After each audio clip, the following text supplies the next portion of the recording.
Hello everyone, it's Laura here, and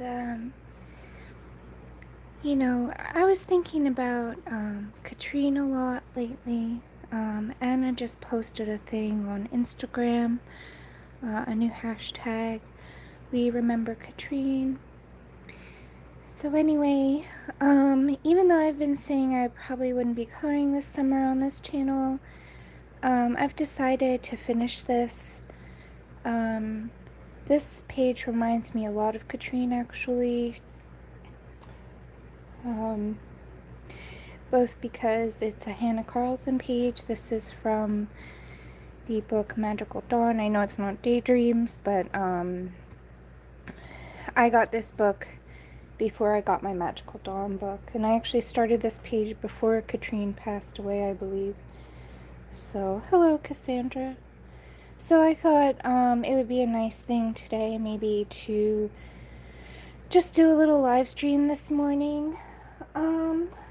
It is 6:30 in the morning and it's not too hot right now, and I thought, maybe show you guys how I'm going to do some finishing touches on this page with, hello Amanda, lots of love from the US, guys. Hey little pickle, hi. I haven't talked to you in forever, it feels like. Gosh. Alright, so yeah, this page reminds me a lot of her, and I just thought, it's almost finished. She really just needs... Adri, hi, sweetheart. Australia, nice. So I just thought, all it needs is, like, the details, like these little stars and dots and stuff. So I thought I would show you how I finished this page. I'm going to use acrylic paints. So I just have a small selection of colors that I picked out. Thank you. Yeah, we were, Pickle, we were just talking about Katrine. I'm doing this page for the hashtag We Remember Katrine. Anna on Instagram. I'll put all the links down below. Oh, that's great, Adri. Yeah, I think a lot of people are. So, yeah, I've just been thinking about her a lot, and I thought, this page is almost done. It's been a whip for over a year, and I think I've had trouble working on it mostly because every time I look at it, it reminds me of her. So I thought it would be a perfect page to finish. And while I work on this page, I want you guys, if you have any memories or specific stories about Katrine, I want you to put them in the chat. I want this to be, or in the comments below if you're watching this after the fact. I'd love this to be sort of like a general Katrine love kind of video. Before I get going, I forgot to set up my laptop, which is totally my bad. So I'm gonna go grab it. But I'm just gonna show you guys real quick before I disappear for a second. So these are the colors I've been using a lot lately. So I'll just leave that with you, so that way if you're wondering. This is quinacridone crimson, burnt sienna, hooker's green hue, cobalt blue, Naples yellow, titanium white, and I'm going to use this for just embellishment. This is iridescent gold deep fine. We used this gold leaf kit, which is fake gold leaf, but it was still really fun, on these stars here a long time ago. You can to the camera. I'll be right back.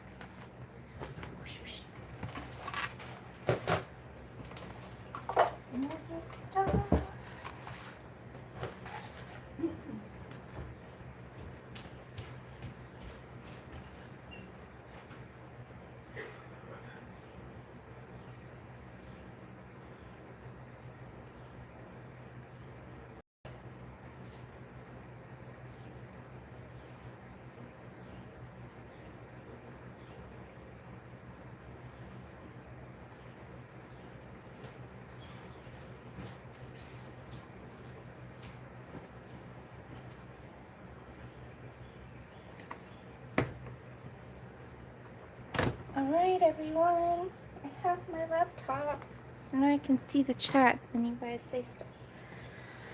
Alright, cool. Come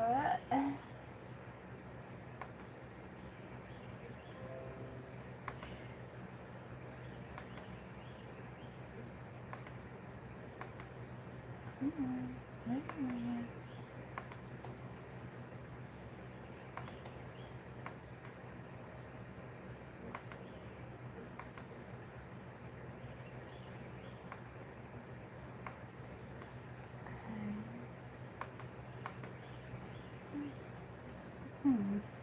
Sorry, I'm looking for the chat because, you know. Here we go. Oh my goodness. Okay. Off chat. I always have to remember to drop down to live chat or I'll miss you guys. Okay. Little Pickle. You never got to know her, but you feel you do know her. Yeah. I didn't know her super well. We chatted here and there, and I attended a bunch of her live streams on Instagram. But yeah, it's just she was a wonderful person who affected us all, even in a small way. And it was just tragic what happened to her, so I think we're all still shocked. So I think it's a really sweet thing that Anna did, wanting to... Yeah, all of her videos on YouTube. Yeah, I'm a big fan of her channel. I'm so glad they left it up. Alright, so let's just get started. We'll jump right in. Got the chat open so I can see you guys. Put this away. Okay. So as far as brushes go, I don't have a lot of like big brushes today because we're mostly just doing the details. So I have all these little rounds. It doesn't matter what brand or quality I have here. The Low Cornell 10/0 round. I have a really cheap but still pretty, you know, it still works, a 00 Craft Smart brush. These are nice because they have little grippies, they're real comfy. And then, so if you have like trouble with your hands a little bit, this might actually be a great brush for you. And then, this here is a La Cornell I don't know, La Cornell, I think. Really old brush. It's a #1.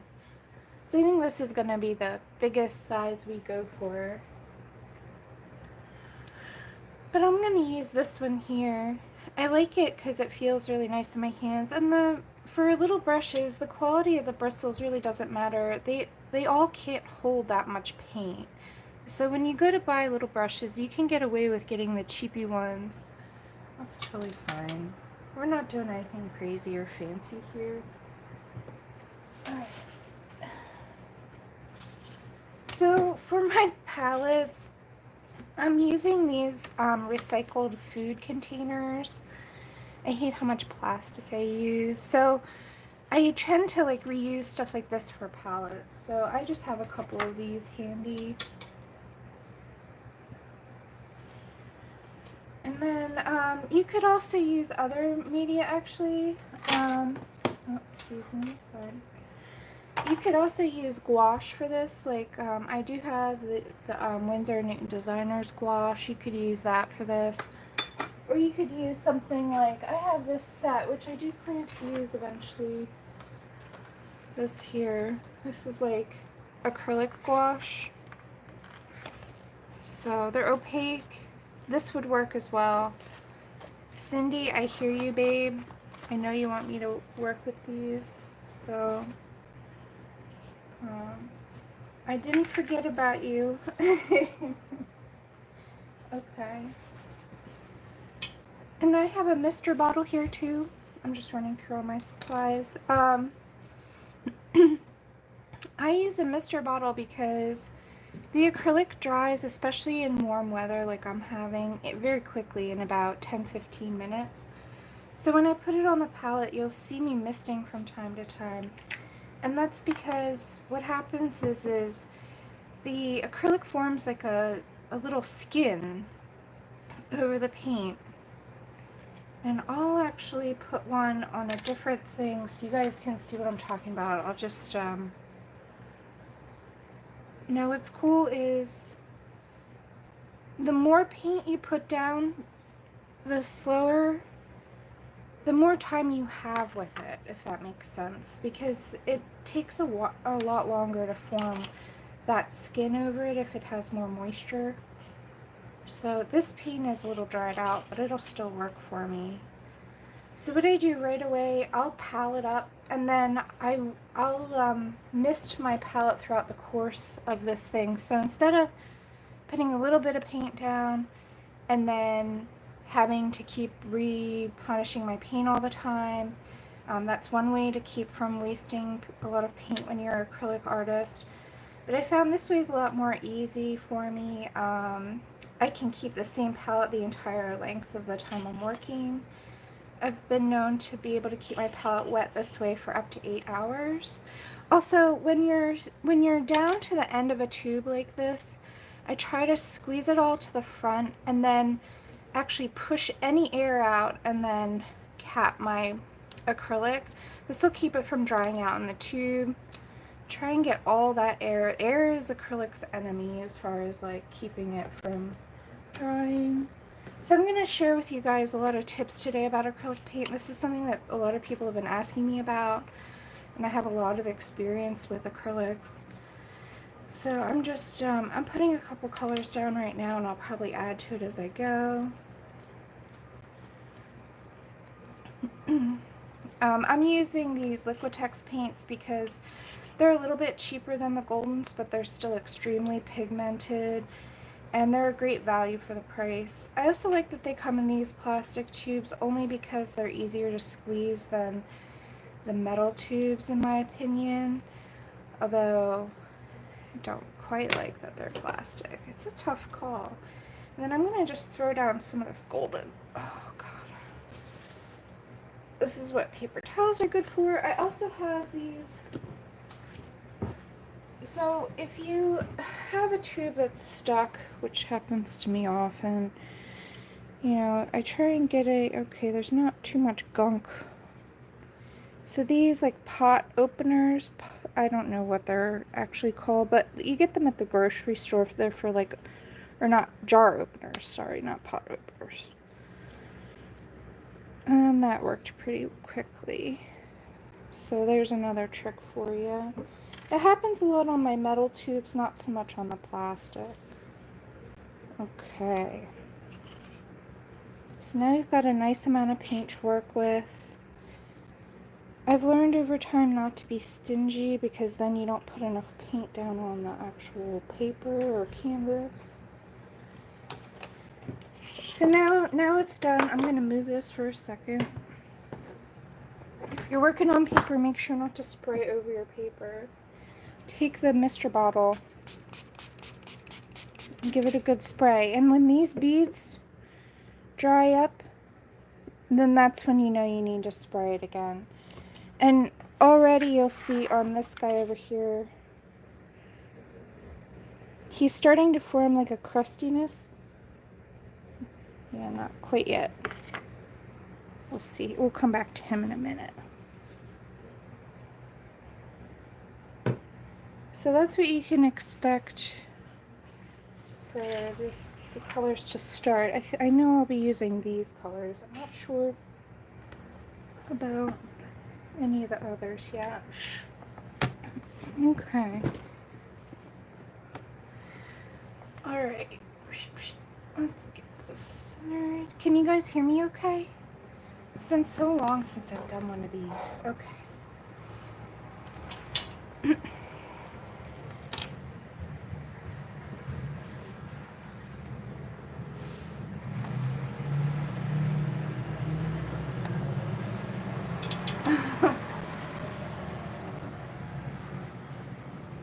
Yeah, it is hard to tell sometimes. I'll tell you, the best way to tell is if it's super shiny.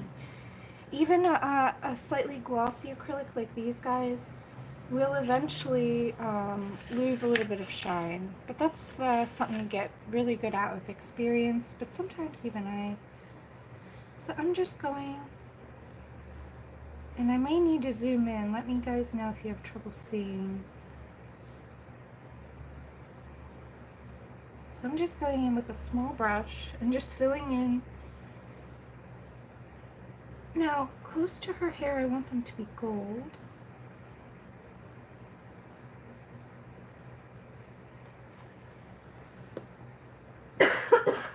Oh, good. Okay. I'm struggling with, I have like a cough or a cold, so I'm sorry about that, but,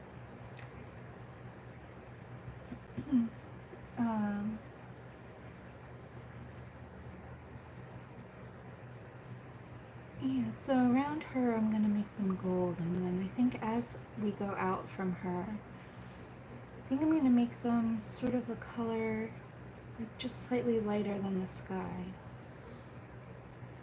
I'm not sure yet, though. We'll see what happens. Oh, good. All right. So another thing is to keep your brush wet a lot.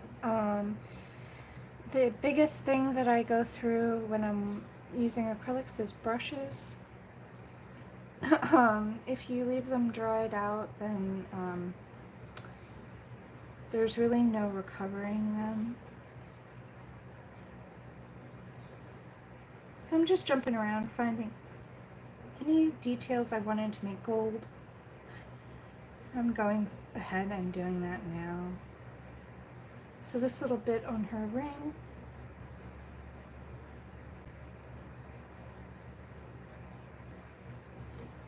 Right. Let's see if, let me zoom in a little. Let's see if we can get,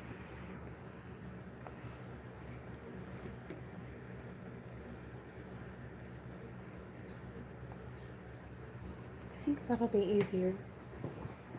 Just see.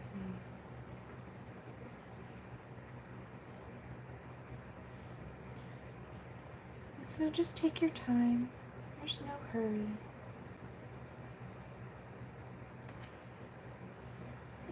I remember Katrine always saying, you know, as long as it takes, it takes. And she never liked to time herself or tell how long it took because she didn't care.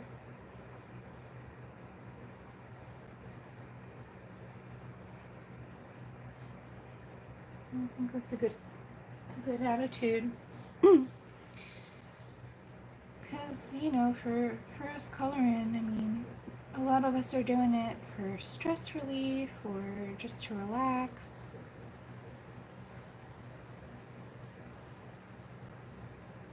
So, of course, we shouldn't stress about how long anything takes.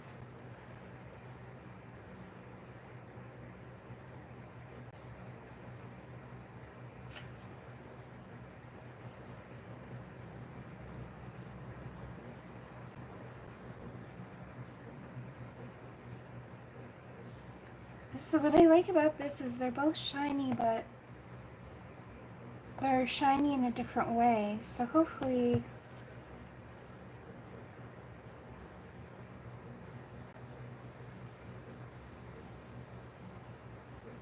this will look cool when I'm done. We'll see. We'll see. I've never done a page like this with so many dots on it. So it's all a learning curve.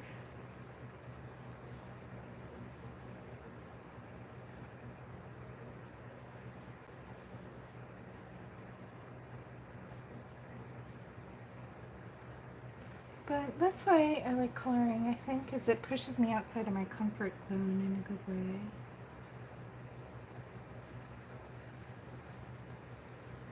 I try a lot more new things coloring in other people's books than I would just drawing by myself, I think.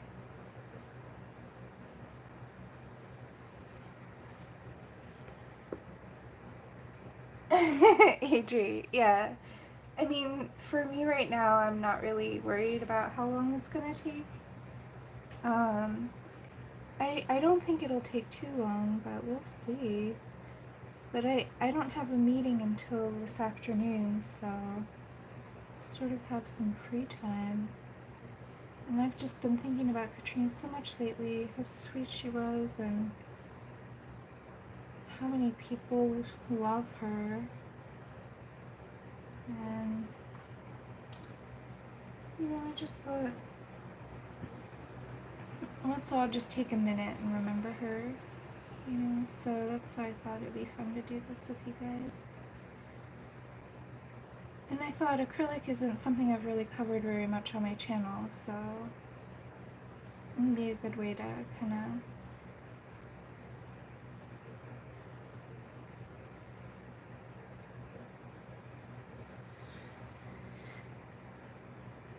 bring something new in. Well, don't worry, Adri. Whenever you have to leave, go ahead and leave. But yeah, thank you all for joining me today. It's,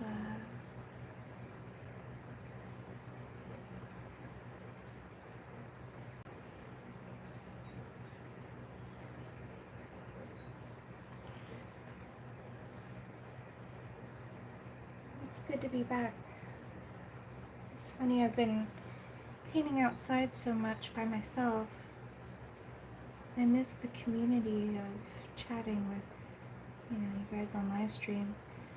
But a lot of the time when I go out in the woods, I was thinking about trying to do a live stream, but I don't have any cell service. So that kind of makes things a little trickier. A lot of the times when I go out on my little painting hikes, there's no cell phone service. So I'd have to bring like a satellite phone or something, which I do not have.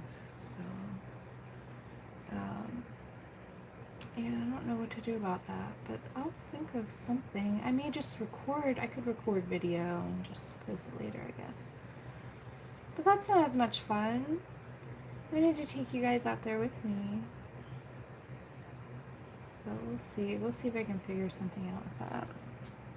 But until then, I'm just gonna keep painting.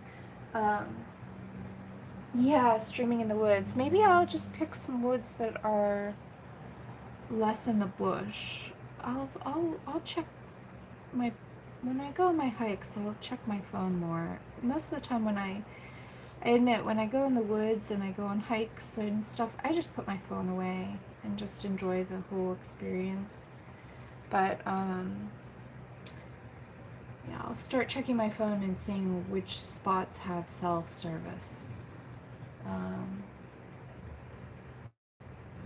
So we'll see. And it might be weird to do it like on a well-traveled trail though, so we'll see.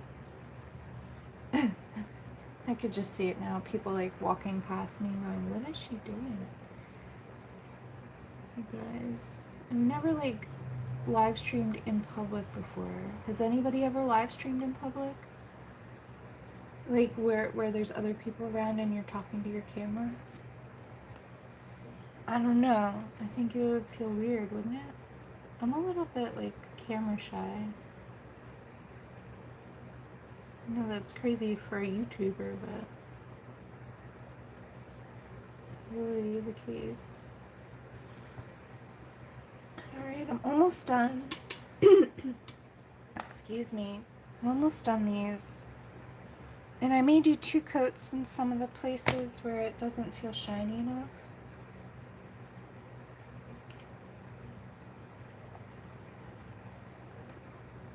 Let's see. And then we'll start mixing up colors to match the sky. And I'm not going to hide them, but I do want to sort of make them like blend in a little more.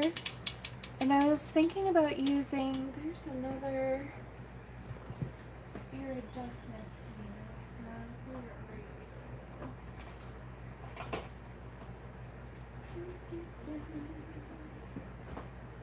I have it in my other box. Yeah, that's probably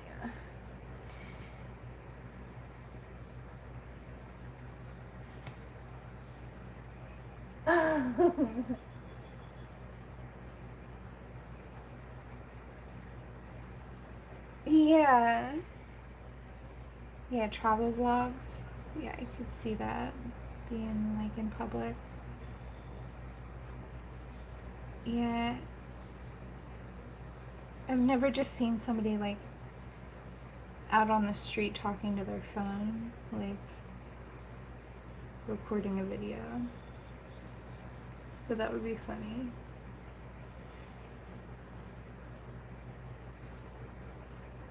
I don't think anybody would really care though.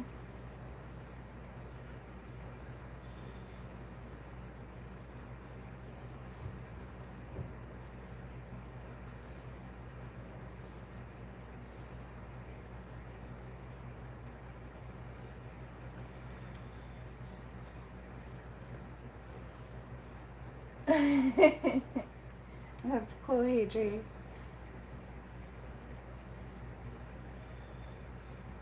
So you can see my palette still has the water on it. You can really easily tell when it needs to be resprayed, so it's great. It's got water here, it's still moist enough on your paint.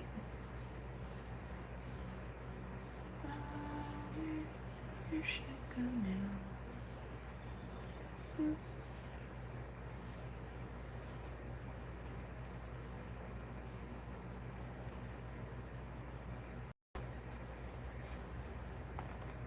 And I want to do, let's see.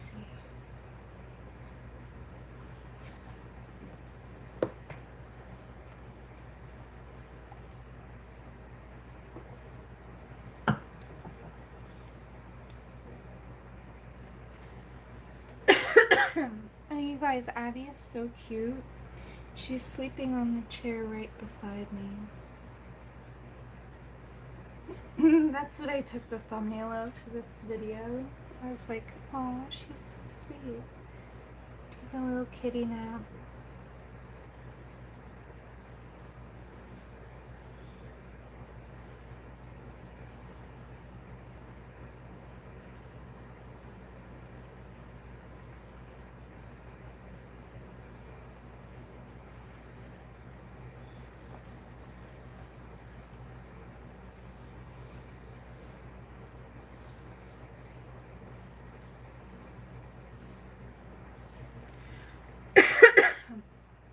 Alright, so now going away from the hair, I'd like to put some as gold, but almost like they're trailing away. Let's see, this bow and this star needs to be gold too. Let's do that guy.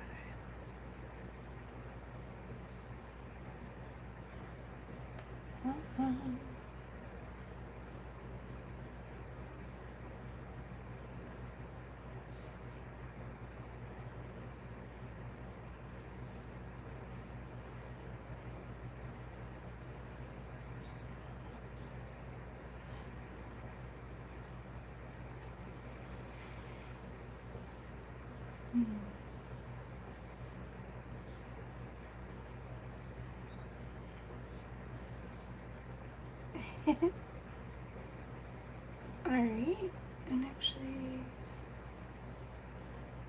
these here too. Okay, so now, oh, I'm sorry, I'm off screen. You guys should yell at me. Let's see, is this better? Okay, so now we're going to kind of go, let's start with these guys here. So I want to mix up, for these here, I want it to be a contrast in some areas.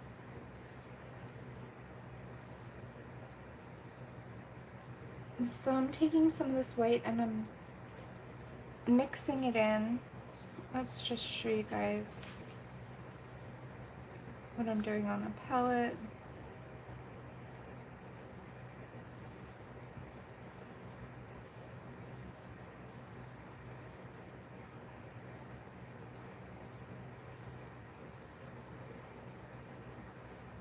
So now I've got kind of like this little slop of colors that are the color of the sky-ish, but they'll complement. So now I'm just going to go in and gently... Oh, that pretty much just made it disappear, didn't it? Oh, okay. Let's mix a little more. So I'm just mixing in a little more blue.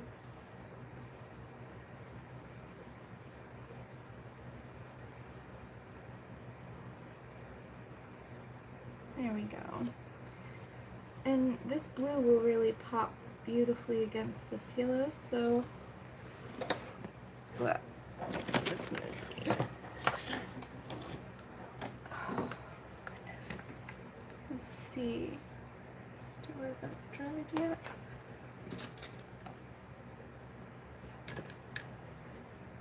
Okay. Sorry, I just cleared my desk so that way I don't pop anything. Let's not have a disaster like last time. Let's see here. There we go. So this blue here will pop really beautifully.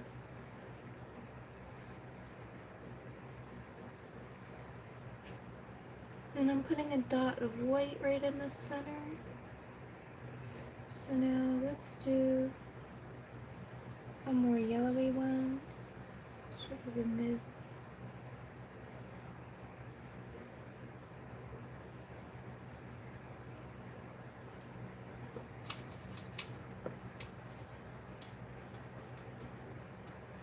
Oh. Yeah, I like to use polys on pages. You know, it's funny, when she was alive I wasn't using polys, but after she passed, you know, when I got a set, you know, it just reminds me of her whenever I use them, in a good way. I think I also want to get rid of this outline here. So let's mix up a little bit of this, a muted green. So I'm going to take the same blue and some yellow. Let's see. And what's great about having a transparent dish is you can kind of hold it over. So what's also important to note about acrylic is it dries 1 to 2 shades darker. So once you mix up the color you think you want, mix it up with a bunch of white, and that's the color you really want. And depending on how much white you add, it'll turn out just right. So let's move this back down. I feel like there's like a 2-second delay with the, there we go. Alright. So I'm just going to cover this outline. So this is another great way to cover outlines. What I like about the acrylic paint method is that you can match the color precisely, and it really does look very painterly this way because you're using paint, of course.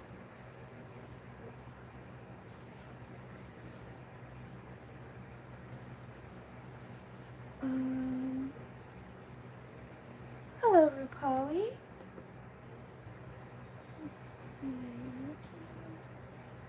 Yeah, yep, I watch her channel a lot too. She's just so amazing.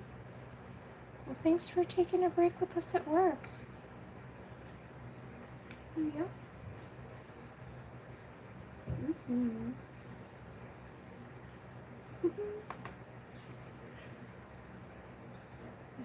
Okay.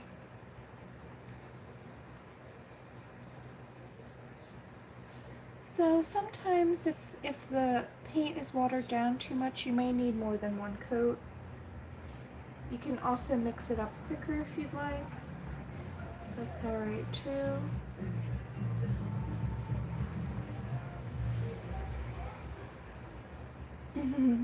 People are on their way to work.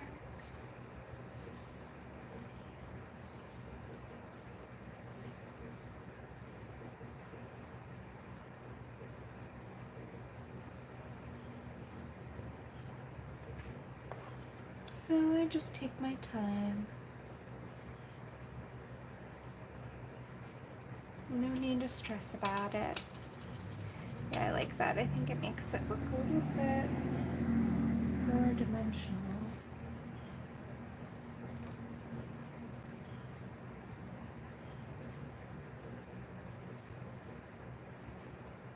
And you don't need to do this. This is just all optional. I just, you know, this particular line was sticking out to me, so.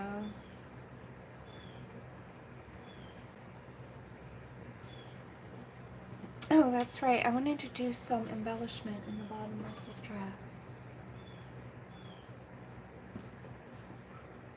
So let's do that too while we're over in this area. So I'm taking the gold for this. And I left some areas here where I thought gold might be nice.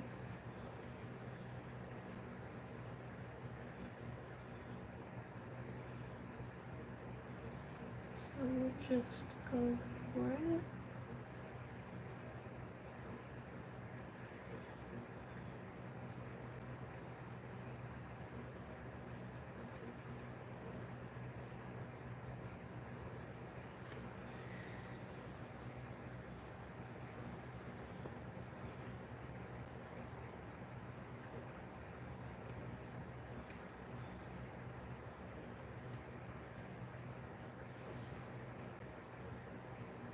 Yeah, that's beautiful, Pickle.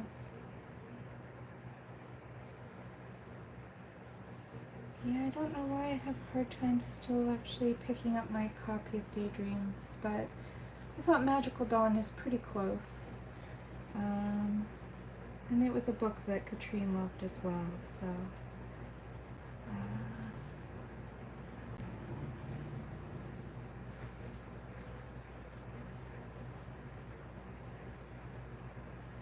Yeah, I have a copy of Daydreams, but every time I pick it up, I just don't know. I don't know. It's a weird feeling. It's hard to explain. I almost feel like since I never started it and I bought it after she passed, I think it's almost like I don't know. I don't think I can maybe even work in it. I don't know. It's weird.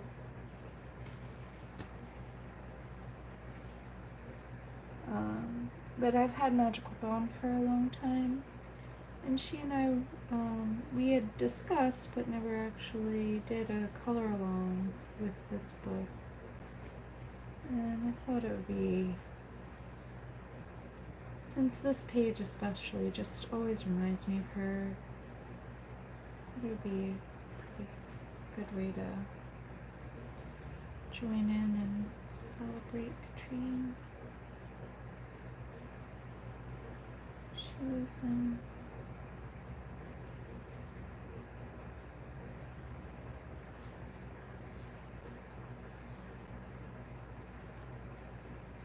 beautiful.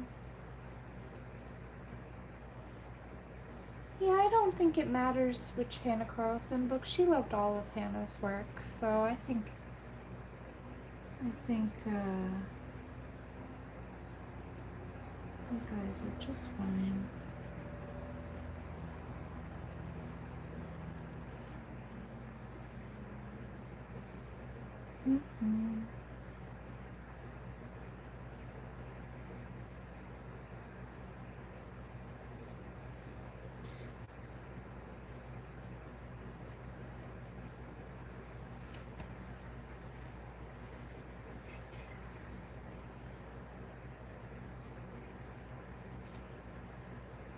So you guys see I'm just being really patient. Now, you'll see my palette is starting to dry out now. Let me see if I can show you guys what's happening here. But some of the water droplets, the finer mist, has like dried out. So I'm just going to give it a spritz, just in that spot.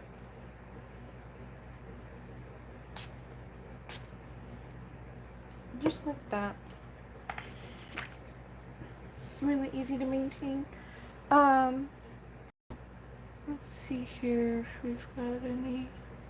Yeah, so it's starting to form like a skin. So when it does that, you can get to the paint underneath, but at this point it's starting to dry. I don't know if you guys can even really see it on camera. But the point at which it's starting to dry, the chemical properties of the paint are different. I'm going to save this palette for another day, so just get rid of that.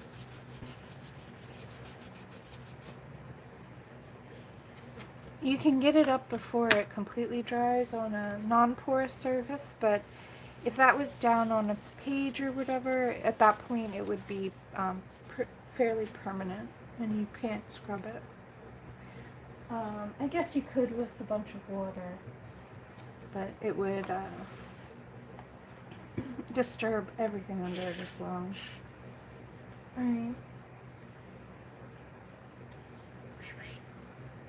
Back to the gold the gold paint. Let's see. There we go.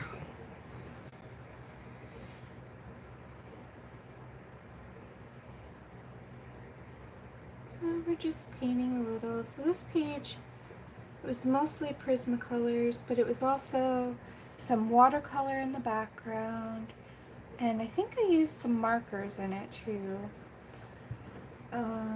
You guys can find the playbacks to all of those videos in my channel. They're all there. So, and I'll, when the video is done, I will find all the links for you and get that all sorted out. I think I have to do that for my other video too, actually.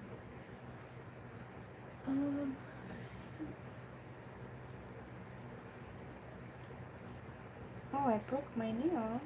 I just noticed that.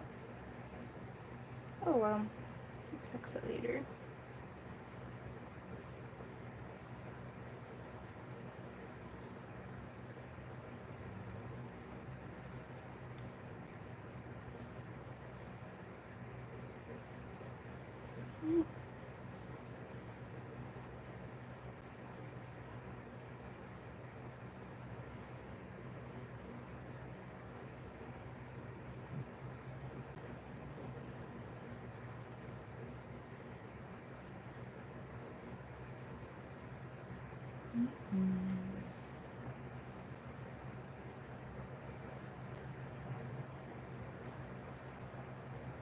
Let's see here.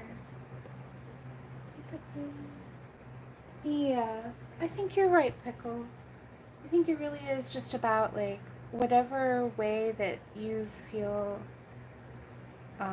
pays tribute to her the best. I think that's all good.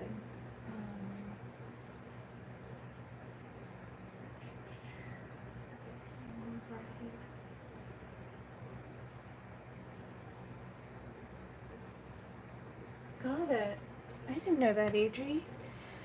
I'm like, I guess I'm a book collector. I have so many books now. It's kind of crazy, actually. Like, I looked around and I'm like, I'm never going to be able to finish all of these.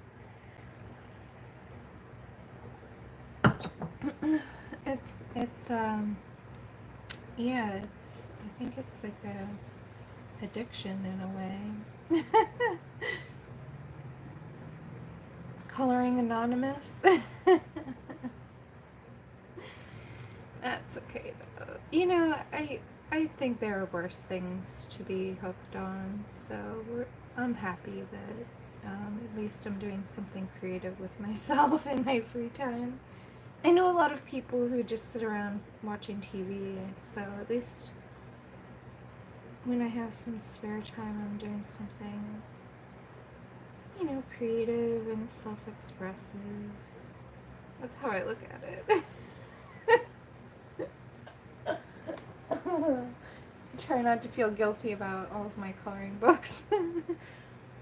Oh man, and you know what's the worst is the coloring book that hasn't been used. Like, I have a couple of books that I haven't worked in yet, and those I feel super guilty about. Like, those I want to work in ASAP.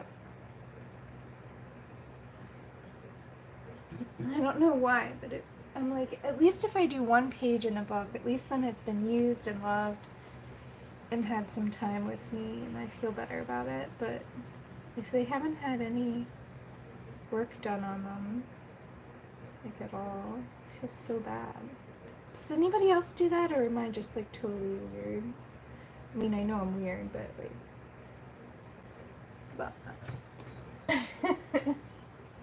maybe so.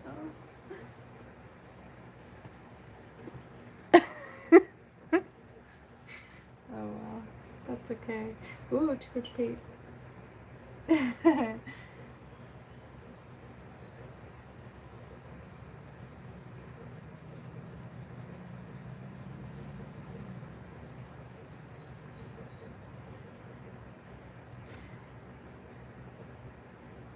Alright, and you will find with these little brushes you have to keep dipping your brush all the time. It's just kind of how it goes.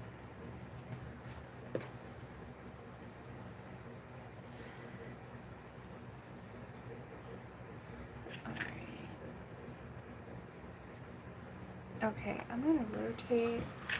It's actually gonna be easier to do it this way. This is a long one here. Let's see if I'm in the frame though. Let's make sure, yeah. There we go. Okay.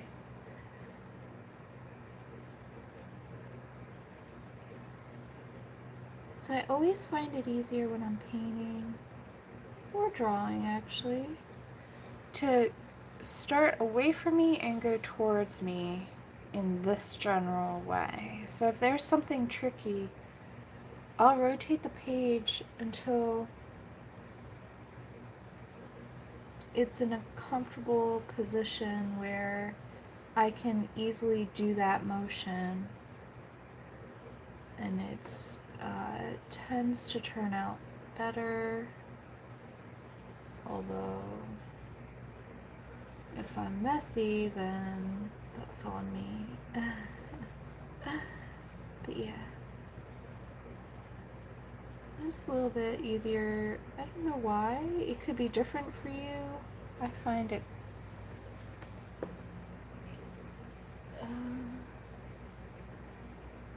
yeah, Adri. Well, you know, I don't spend a lot of money all at once. I've been coloring now for 2 years, and I just buy every month. I budget for one book, you know. So it's not a lot, but it just is more than I'll ever be able to color. But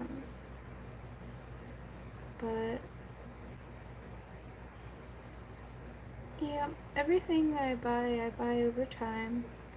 And it's always, like, I'll bargain hunt too. Like, I go to, you know, local stores, and I'll look at the clearance rack, and if there's anything there that interests me, then I'll buy it. Or I'll check out deals or wait for an artist to put on a sale. So there's a lot of ways to get good deals on your books. You guys know I put on sales all the time. Like, we just finished one up recently. But it's not all the time. But I do like to put on sales frequently, because I do totally feel you. Like, I feel like it is hard to get new books if you're on a limited budget. Yeah, Pickle, that sounds about right. I buy a little less. I buy about a book a month. For birthday and Christmas, if I don't tell people exactly what I want, then I don't get that. But yeah, if I like tell people, hey, I want this, then usually I get it. But yeah. Although one year Mark did surprise me with a bunch of art supplies, and that was so cute. He gave me the Prismacolors. I actually have an unboxing video on my channel about that, because I was so happy. I was so excited. I could never have afforded those by myself. So he was really sweet, though. My guy. Oh, Adri, that's great. Congratulations. your 1 year anniversary. I'm just trying to decide what I'm gonna go for next. I think let's go back to the little dots. Okay, I'm gonna mist my palette again. I won't show you every time now. You guys get the gist, but you want to keep that palette maintained with just a bunch of water.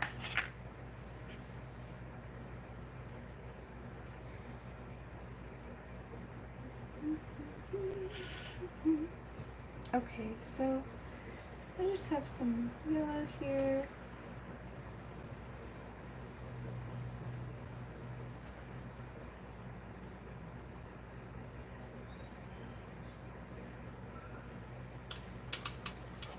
Alright, I got a blob of water on that, so let me just quickly suck it up. Yep.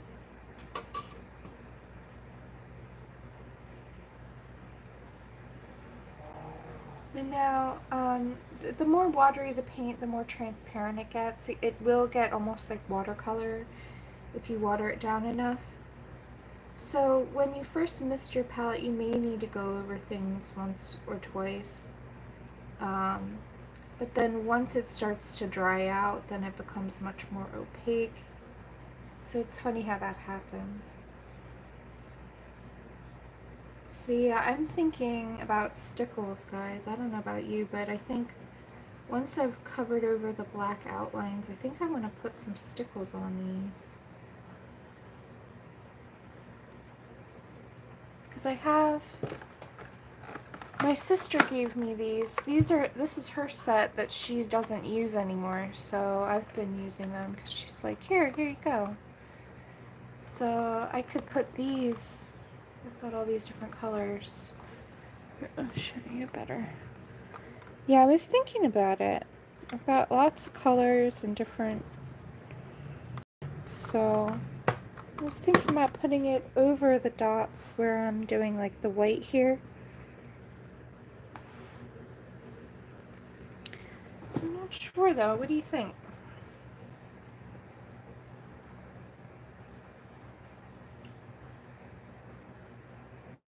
So it'll be gold near her hair and then sparkly everywhere else.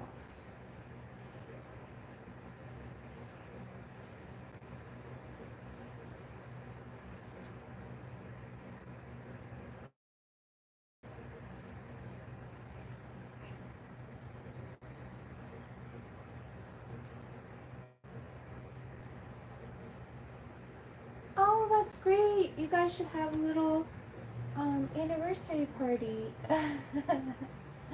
Alright, sparkle it is. I didn't have to twist anybody's arm for that one. Alright. So, make sure to get that in there.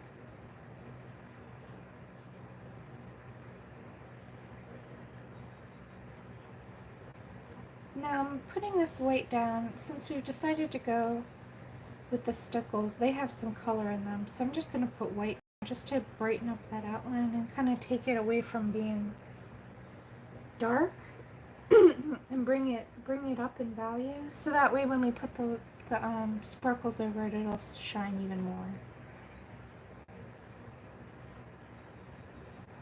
So you also don't have to be super precise. These are sparkles, and sparkles don't have any defined shape really. So I'm following Hannah's little circles, but I'm not worried if it's perfect. We're just getting the thing brightened on. Hello, Daria. Welcome. Yeah, you never need to twist my arm for sparkle either. It's the best.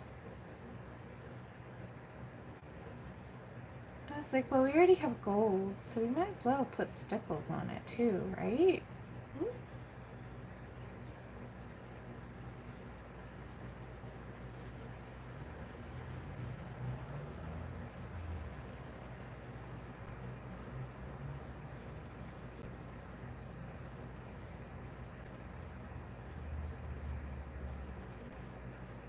So you see, I also don't try to do the whole circle at once. I do one side and then the other side. So half of a circle and then the other half. And once you do enough of them, they get pretty easy. They almost look like bubbles.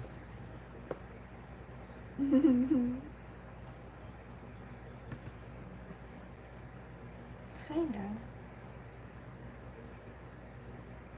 Yeah, it's not as easy to do it when it's true.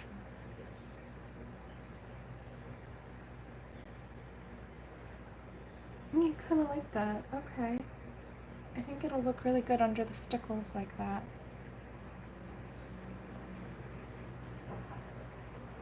We'll see though. This is all an experiment. I didn't plan any of this out. I just knew I wanted to do a video for Katrina. I didn't know exactly what I'd be doing.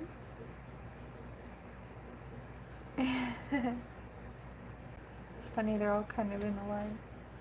Okay. Boop.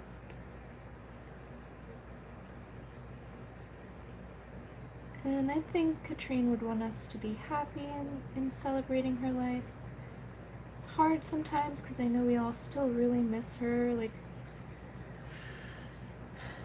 it's really hard, but like, I think that she would want us to just really want to like enjoy coloring and enjoy, being together coloring.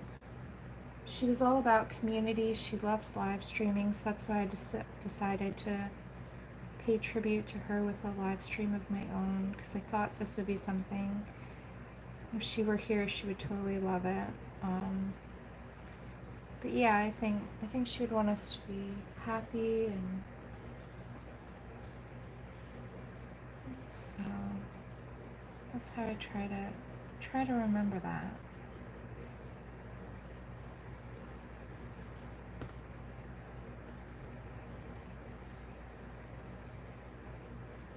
And so this is funny. It almost looks like a water drop.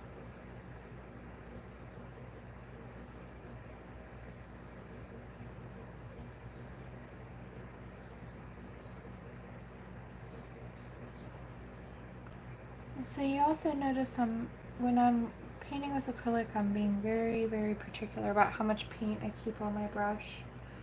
So I like it to look like this. It's loaded with paint, but it's got a nice tip to it that I can paint with. And it's not going to drop paint if you put...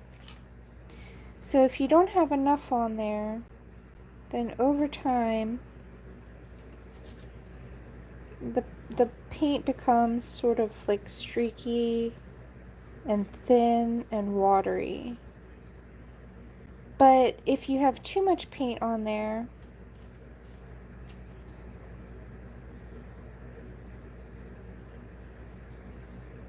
then it gets gloopy.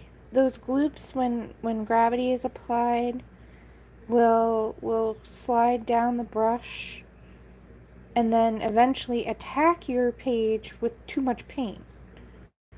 So you want to just kind of slowly twirl your brush. Oh, thank you, Daria. So I twirl my brush until I get it so it's an even paint distribution. You see there's plenty of water in there. And then at the very tip here, I just dip it in there in the good section of like really thick paint, and I load it up.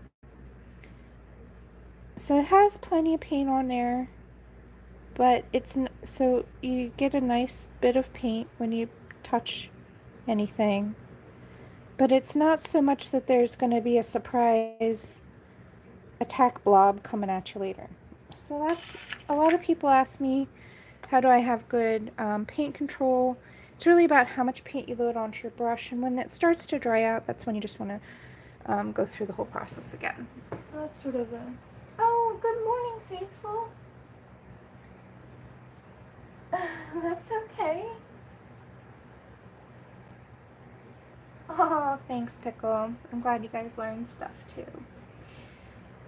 Yeah, I'm always happy to help, and if anybody has any questions or wants me to show particular techniques with acrylic, just give a shout in that chat, and I'll be happy to help out.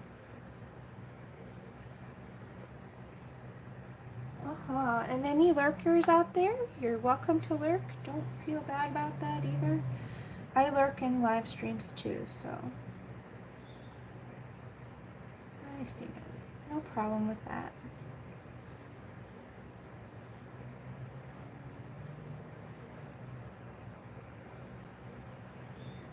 Okay, so there are some other areas that are standing out to me as I'm working around it. So I do this a lot. I jump around, you guys know, if you've watched any of my videos. So I'm just going to get rid of any outlines as I see them if they bother me. So I just loaded my paint with just a little bit of that green color.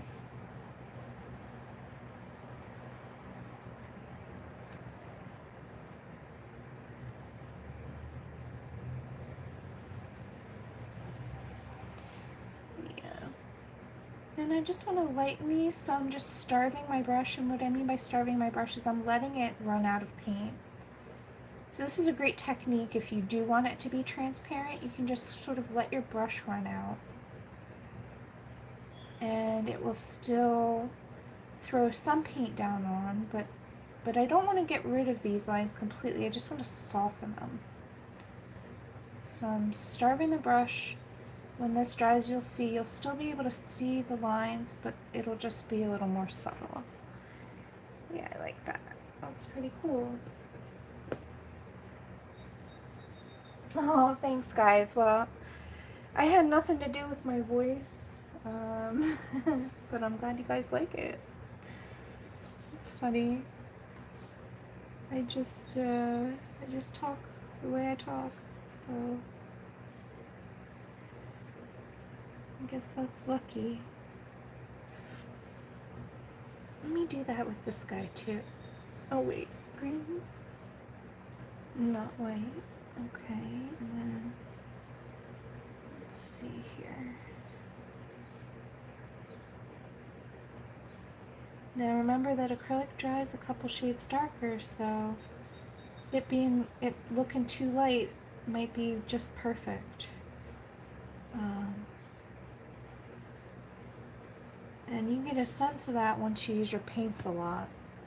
But just trust me when I say it will dry darker. So, good morning, Haley. How you doing? All right. So, for everybody who's just joining us, we've been working on this page now for a little bit. We're just doing special effects. Oh, Lee, I'm using this really cheapy little Craft Smart 00. Oh, incoming! Some notes so that way you guys don't get... Oh, sorry guys. Kitty break. She's just... I just have to move the paint so that way she doesn't get into them. It's just a Craft Smart 00. Just a cheap little brush. These, I think, came in a pack. It doesn't really matter what brush you use as long as you use a small enough brush to get the job done. Sorry guys, a little bit distracted by the kitty. Right, where you going, Em? You gonna come and sit with me? You gonna come and sit with me, kitty? Yeah. You just wanted to snuggle? Come here.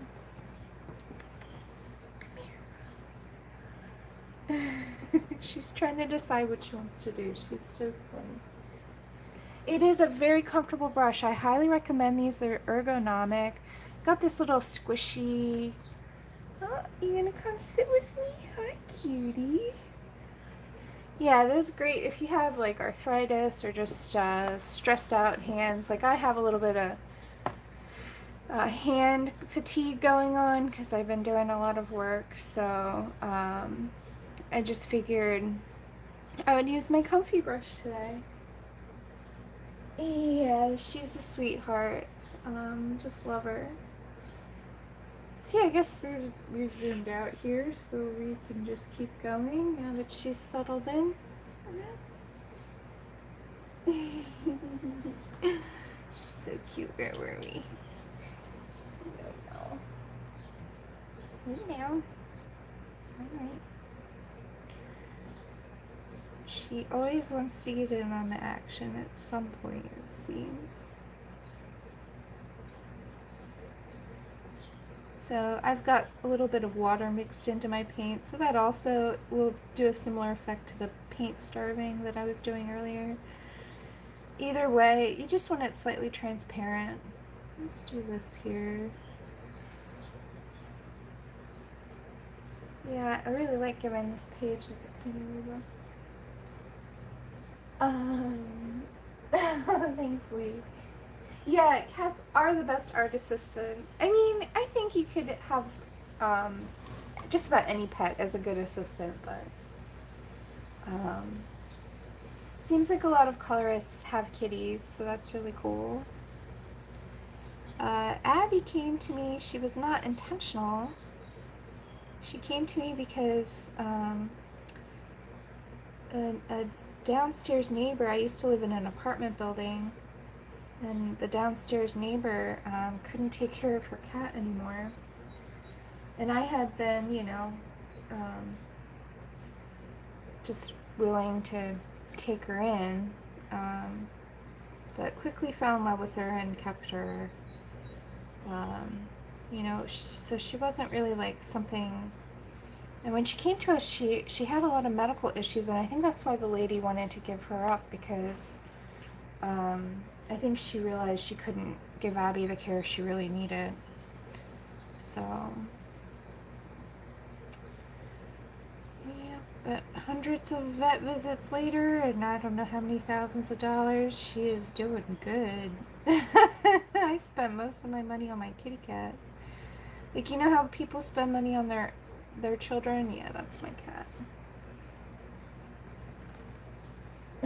Pickle. Yeah, I've seen your kitty. She is a sweetie. Our cats always steal the show. So funny.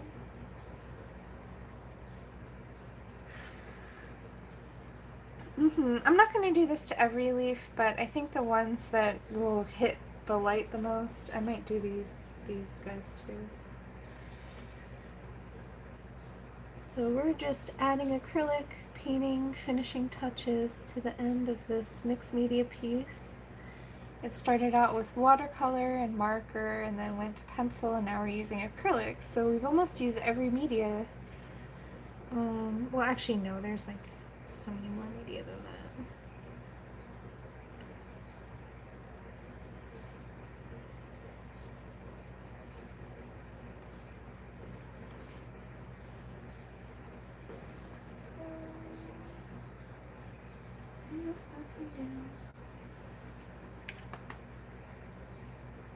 Alright, my palette is getting a little dry. So I can just keep this palette of paint going for hours and hours and hours by just keep misting it every time. If there's a spot that looks dry, then you know that it's starting to dry out. So for people who are concerned about wasting paint or about their paint drying out too quickly, that's my best method. I'm right now, it's early morning, it's like 7:30, so it hasn't gotten super hot here, but I have been able to maintain a palette in like 100-degree Fahrenheit weather, which is, for you Celsius guys, is super duper hot. So I have been able to maintain that palette by just continuing to create basically what we're doing is we're creating an area of humidity or moisture around the paint and preventing it from the skin from forming by keeping just the surface level you know, wet enough. So I'm just jumping around. I don't know where I am. I think I was doing this guy.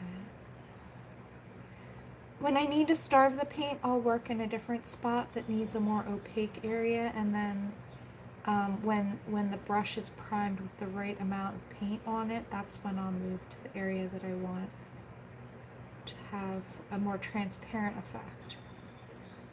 So it's all about like how much paint is on, you know, after a while you become really aware, you know, like when you're coloring, you become really aware of how sharp your pencil point is and when you need to sharpen and what you need to sharpen for. Like some areas you don't need to sharpen. If you're doing a big splotch, you know, a big area of color, you don't necessarily need a super tiny sharp point for that. So again, it's like the same thing. Over time, with experience, with acrylic paint, you will find exactly how much paint you need on your brush at all times. So if you're trying this and you're not getting the same effect, please don't be discouraged. It's just you know, this is one of my favorite media is acrylics, so I'm really experienced with it, and I know what I'm doing. So that's David, this is from the coloring book Magical Dawn. And so the page started out like one of these with a black and white illustration. And then what I've done is colored it first with watercolor, and then then I used Tombow brush markers, those watercolor brush markers.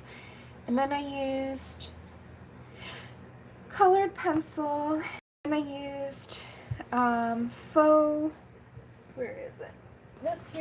This faux gold leaf kit. This is not actual gold. This is like imitation gold. And then after that, now we're using acrylic paint. So I'm using both the Golden and the Liquitex brand acrylic paint. So it's definitely a mixed media piece. Haven't used a washi. Oh, washi tape. Yeah, I love using any media I have. And oh, and we're gonna use these stickles, sparkly, at the end for the little dots and stars that Hanna had drawn all over. So. Yeah, it's definitely mixed media. Yep, but I'm really a mixed media artist. I love trying all different media. The most difficult media I've ever tried is airbrush. I have an Iwata airbrush that I still have not mastered, even though I've been trying for years, just because it's so different than any other media I've tried. And then the most fun and like weird media I've ever used is encaustic wax, and I still have a set. I'll totally get that out and try it on my channel for you guys. Do some encaustic wax is hard because it's really hard to get any kind of real fine detail, so it forces me to work in a totally different way, because you guys see, like, I love my little tiny brushes, so yeah, encaustic wax is really fun. And but yeah, I think over the years I've tried just about everything at least once. When I was in college, I took a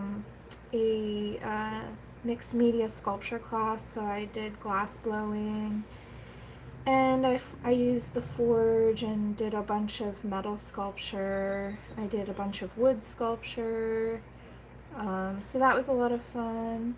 I've done a lot of sewing, both by hand and by machine, stuff like that. When I was a kid, I used to do like embroidery and like needle crafts and all sorts of like different crafts.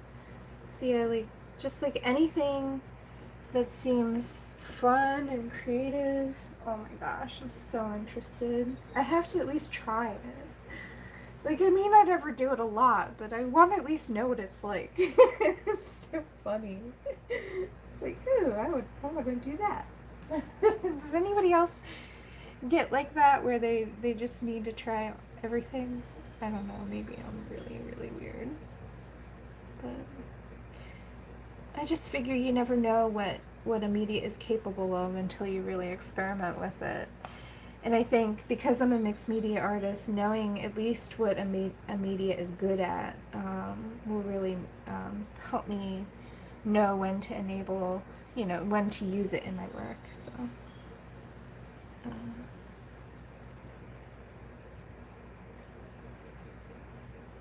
so I'm just going through and putting little details everywhere, anywhere where I feel it really needs it. Should I zoom back in? Was it easier to see? I have a hard time knowing what's better for you guys. Exactly, pickle. That's my feeling too. You never know. It could be my favorite media and I would never know unless I tried it.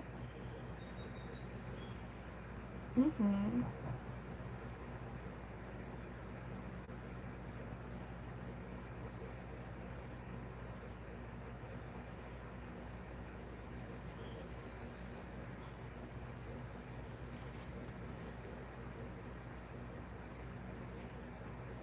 Yep, this is the effect I'm looking for. So I'm going to also do it to these ribbons. Just getting rid of that black outline. And acrylic paint is perfect for this task, especially if you have paint you can mix, because then it can be the precise color you're looking for. Oops, sorry about that, guys. A text message or something. Already getting text messages? It's only 7:45 in the morning. Oh man, although I'll get to it later.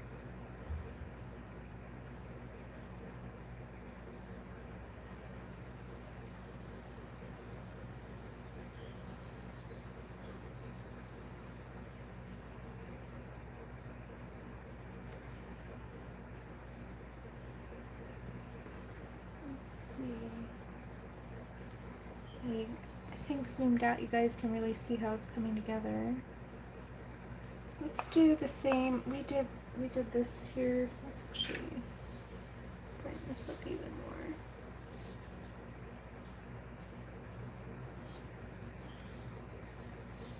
Now I'm just using pure white in some spots where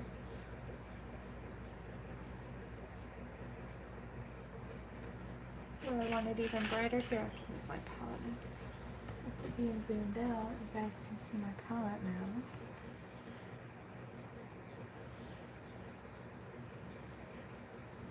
Yeah, it's definitely too dark still. So let's just do another coat. And I'm going to do up here too. Now that's standing out to me. So we're just going to go over that. And I'll just do it once. Let it dry and see how that looks. Maybe.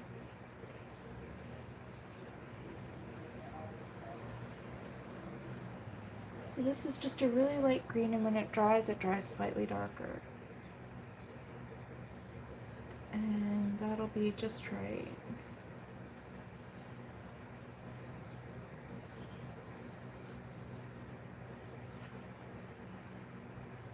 Here we go.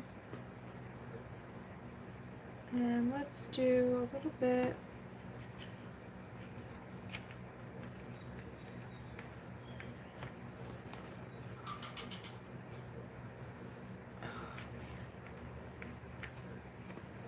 So when your brush starts to get build up like this, here, let's bring it up close to you guys. So it starts to get build up at the base. This is when you want to maintain your brush. You got to take a minute, take a paper towel, and really give it a good wipe down. See if there's paint starting to build up at the base of the brush. This is how brushes get ruined. So just take a minute. What I do is I kind of just, instead of swishing it around in the water, which really won't actually apply enough pressure, I just get in there with a paper towel and really clean it out. So now, there's no paint on the base of that brush. We can get back to it. But that's how I keep even my cheapest brushes from getting damaged. That's the main cause of brush damage with acrylics, is just that paint buildup at they call this the ferrule or whatever. Yeah. So that's my trick there for this cheap brush. Is pretty old. It's at least a couple years old. It was only a couple bucks, but I don't see any reason to abuse my inexpensive brushes, because, you know, if you don't have a lot of money, then, you know, you keep what you have in good shape.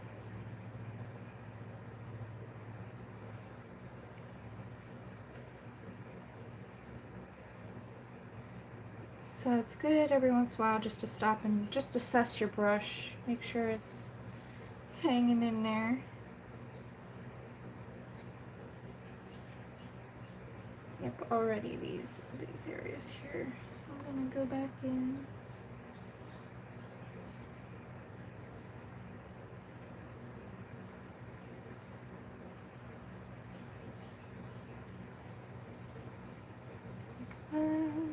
Okay.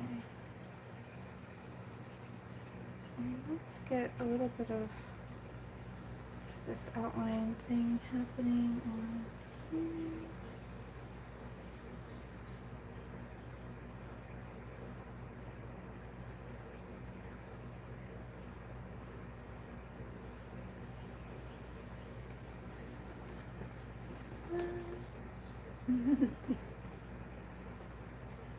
So we'll just, I'm sure that this is not too interesting anymore, but what's great about acrylic is it dries really quickly, so I can already put my hand on it and go over it again. I mean, you still want to be careful, but in general it's really fast drying. It's not like oils where they take a long time to dry. So you really have some, it's a lot quicker, I feel.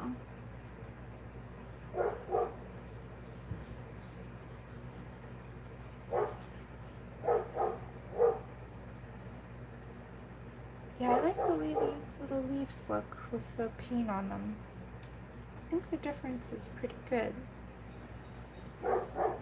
Here, I'll bring it up so you guys can see better. So here's one with it painted, and here's it without it painted. So you can see it's a big difference. And I'm not getting rid of them completely or trying to even be perfect about it, but it just sort of makes it more soft and subtle and less like, it just brightens it up too, makes it less dark.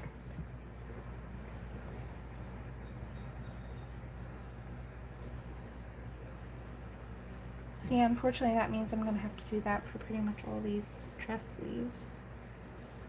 It's okay though.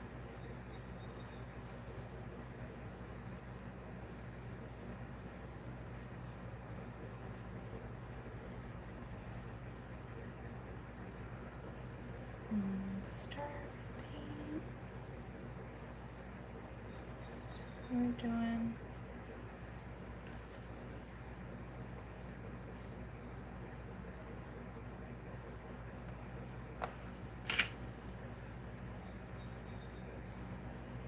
and what's nice about using acrylic paints like this instead of a Posca, you really do have a lot more control over how thick or thin the lines are. I also find it, sometimes those paint pens can be frustrating when they don't flow well. I've never had problems with brush flowing. But again, I am a lot more comfortable with a brush. So that could be part of my happiness doing this too.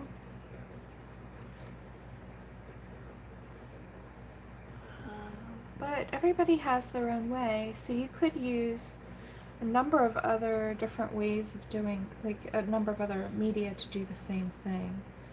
So we did discuss gouache and acrylic gouache, but you could also use a Uniball Signo for this. You could use Posca pens.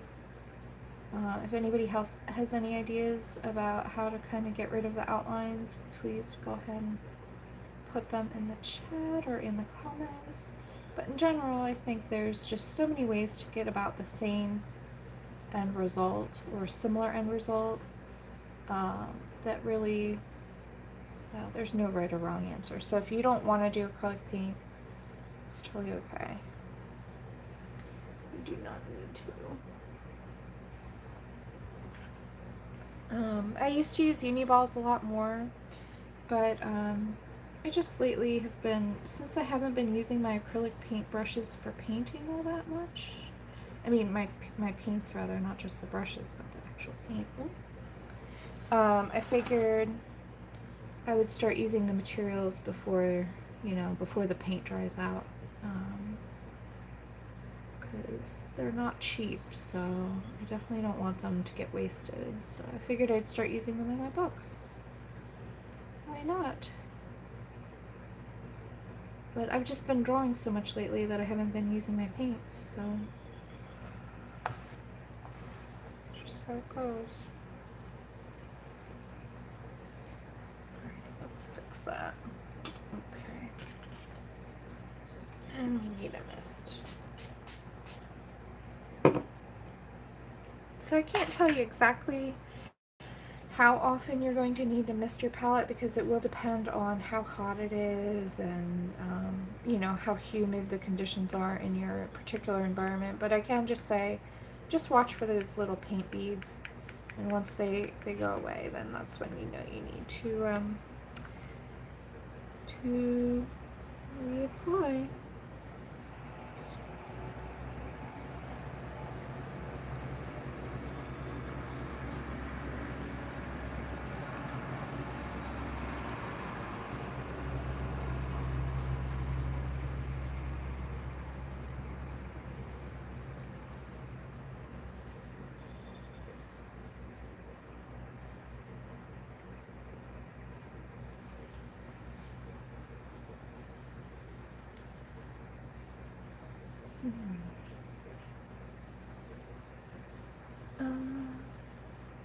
Yeah, yep. I try not to waste my paint.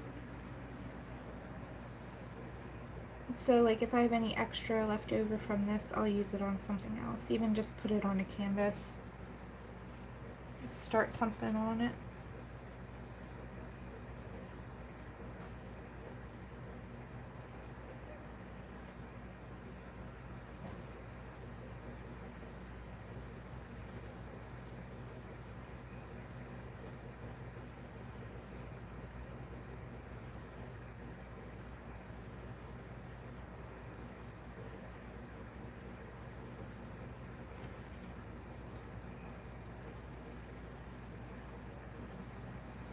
Right, she's getting there.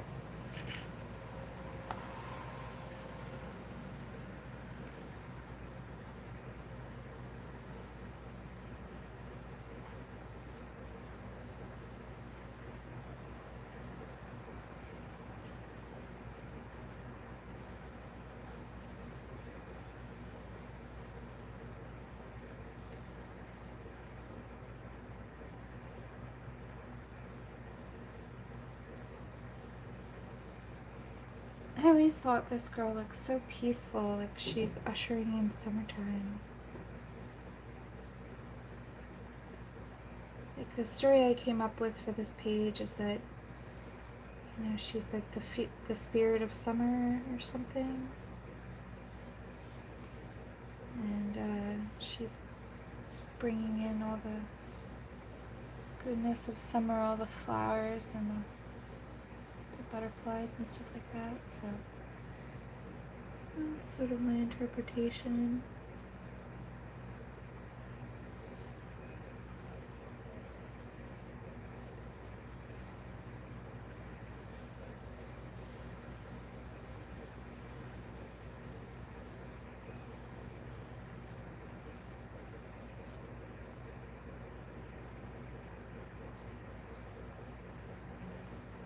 So with straight lines like this, trick is just to take your time. Just try and have a steady hand.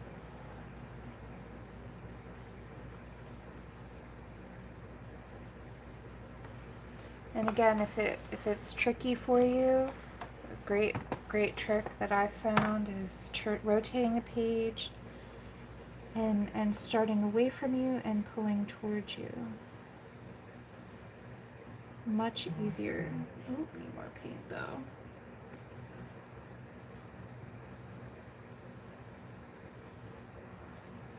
And that looks like just the right color because we know it'll dry darker.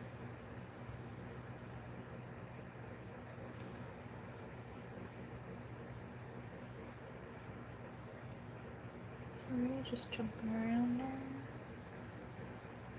Okay.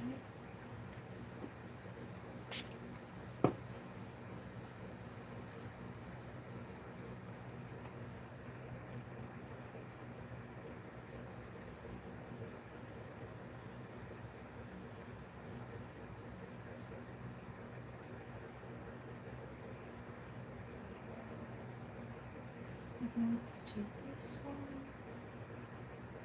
Okay, so yeah, going away is a lot trickier than coming towards you. Now, I may be weird and this might not be for everybody, but it's funny how much just changing the angle of the page changes how easy it is to work on. At least for me. So I'm going to highlight this edge here a little.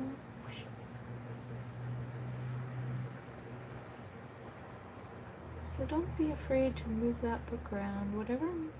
Whatever is comfy, whatever works for you. There's no right or wrong way to color. I think it's really important to know, like, you can, whatever works for you is the right way for you.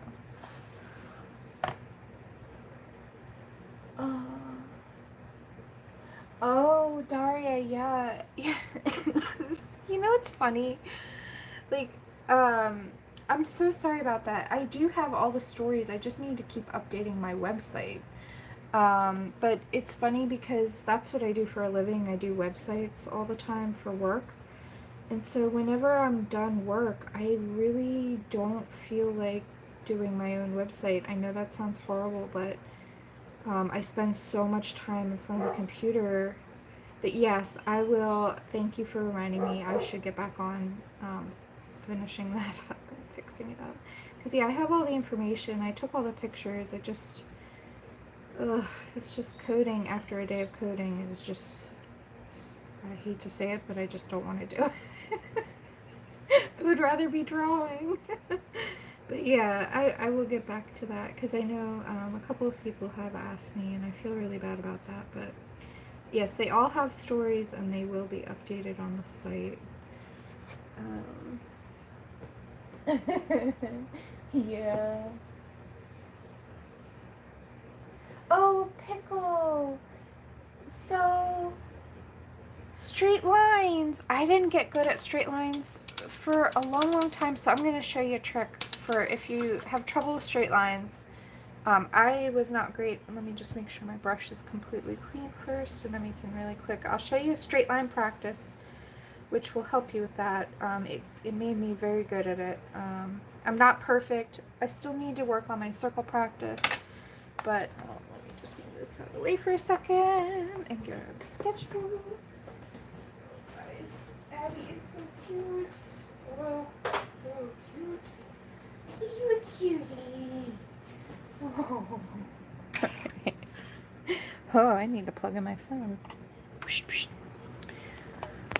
That would have been bad if you guys got cut off. Okay, straight line practice. So, if you are like me, when I was in school, I was not good at straight lines either. So my teacher, being awesome as she is, decided to help me with that. And at first I thought it was punishment. You know how like when you're a kid and you're like, I don't want to do that, you know, but I did it anyway. But Anyway, she said, Laura, I want you every day until you graduate to put 100 straight lines on a page every day. Now, I won't do 100, but I'll show you what I'm talking about. So she would say, lift your hand up, have your elbow free, right? So your elbow is not on any surface. And you want to keep your wrist loose. You don't want to be, the worst thing with straight lines is to be really tight, because then you're going to be a little bit, the tension in your hand, you're going to be a little, it's not good. So just loosen up, loosen up. Make sure you're really, really, really, yeah, sure that's plugged in. Are we plugged in? Am I good? Am I charging? Yes. Good. Sorry. Loosen up, loosen up, loosen up. Okay. Ready? The first ones are never good. It gets better and better.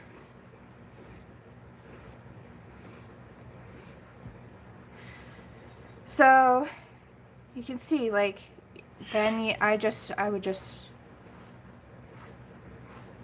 so the short ones are easier.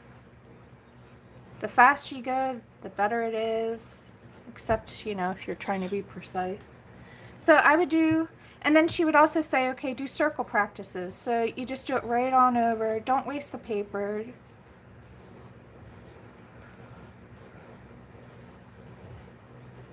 So I would just do this all the time. I mean, I would just saturate the paper until it was black.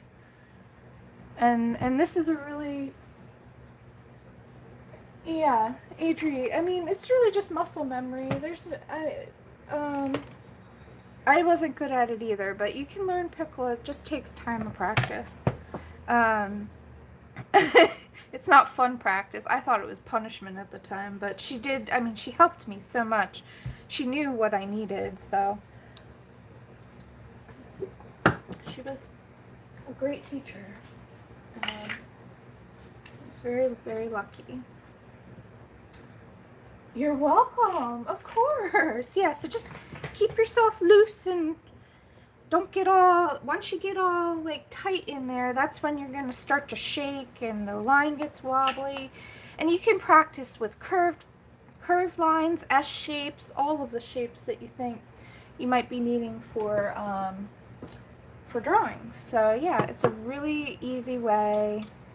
You can use printer paper instead of sketchbook. You don't even have to use like a nice pencil. You can use a cheap, you know, ballpoint pen. Doesn't really matter what the media is. It's just all about getting that gesture and that your muscles need to understand what they need to do. It's like riding a bike. You know, it's tough once you start, but then once you get going, you know, even if I haven't drawn a straight line in a long time, like it's like my muscles understand what they need to do, and I just, now, you know, I'm not perfect. I still could use more practice, so, you know, but nobody's perfect, and that's, you know, I think that's totally okay. But David. Oh, thank you. Not always, David. I try though. I think as long as you make an effort, I think that's appreciated. Even if you don't get it right.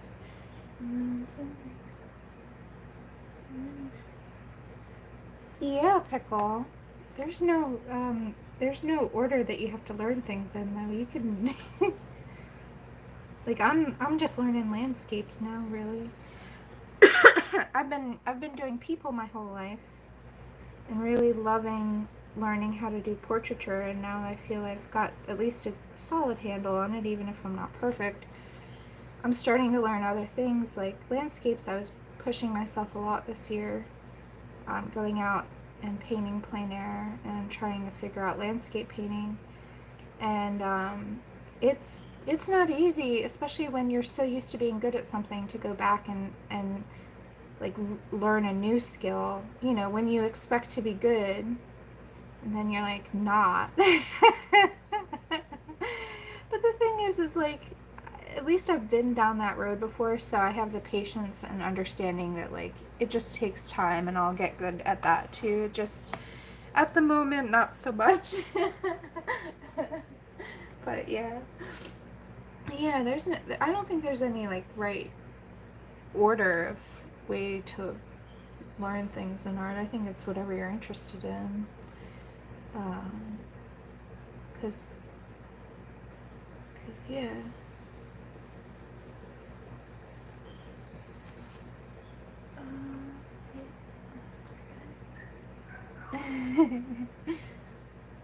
Little Abby cat. She is so sweet, guys. I tell you, even when I'm having the worst day, she just brightens it up. She's so sweet. Right up.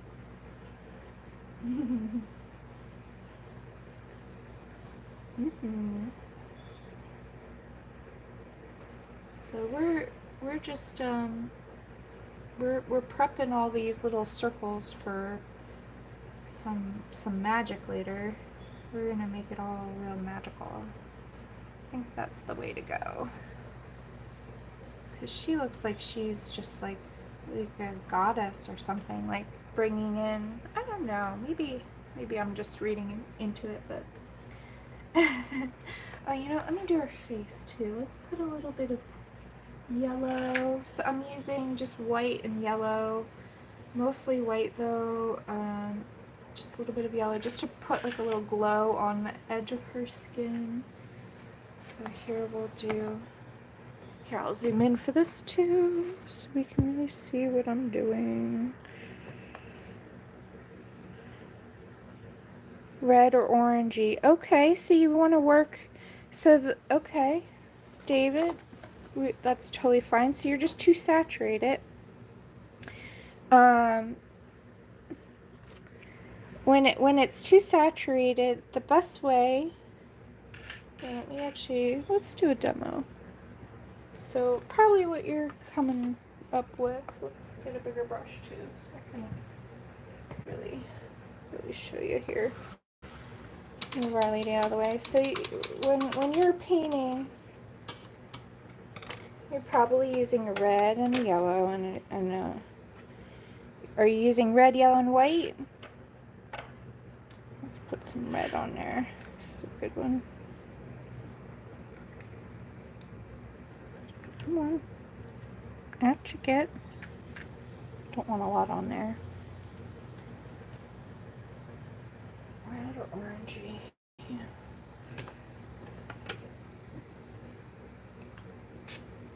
Alright, so I have.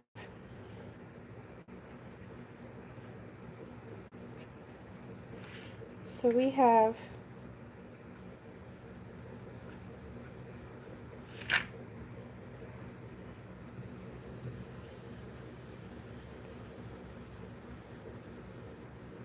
This is just a straight up orange mix. That's the mix of the yellow and the red here.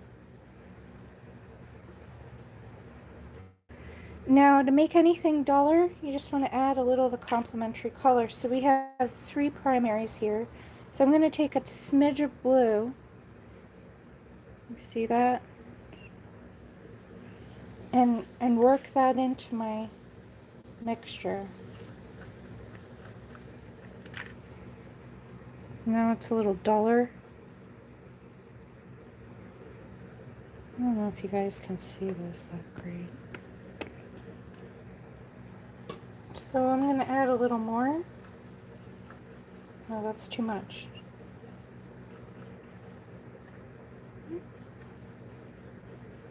There we go. The 3 primary colors make a neutral brown color once you've mixed them together.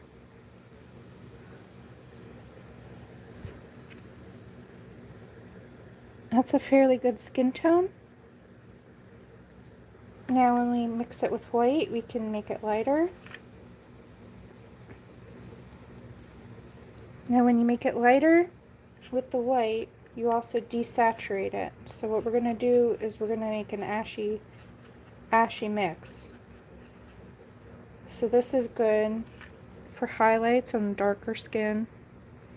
But if you want to make a more saturated pigment of a brighter skin, you're going to need to use only a little bit of a little bit of blue.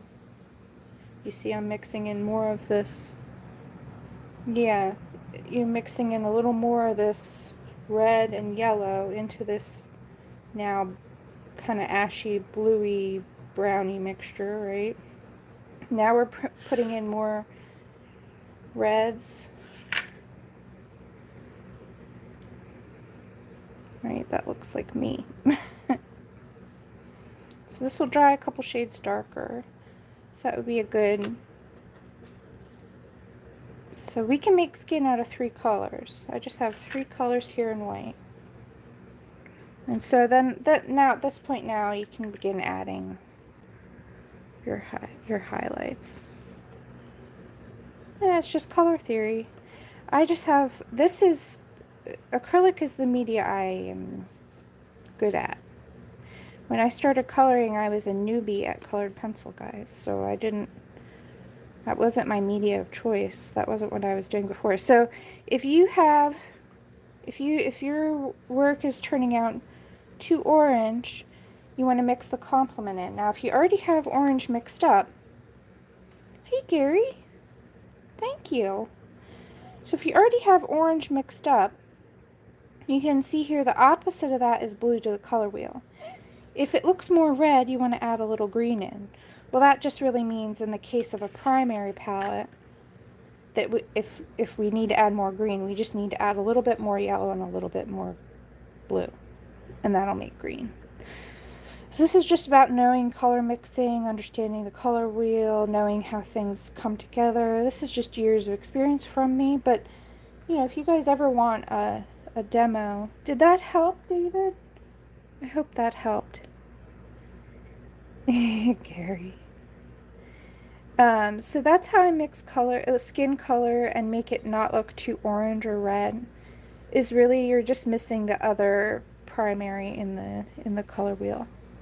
Any of the mixture of the three colors, the 3 primary colors, will make a neutral brown, which is really beautiful for skin tone. And then you can kind of add to it as you see. So we'll get back to it a little. Let me, I'll just clean this up. I'll be right back, guys. Sorry. Oh, let me mist my palette first before that totally goes away. And now that we've mixed up some lovely skin tones, I might use them on my little lady here.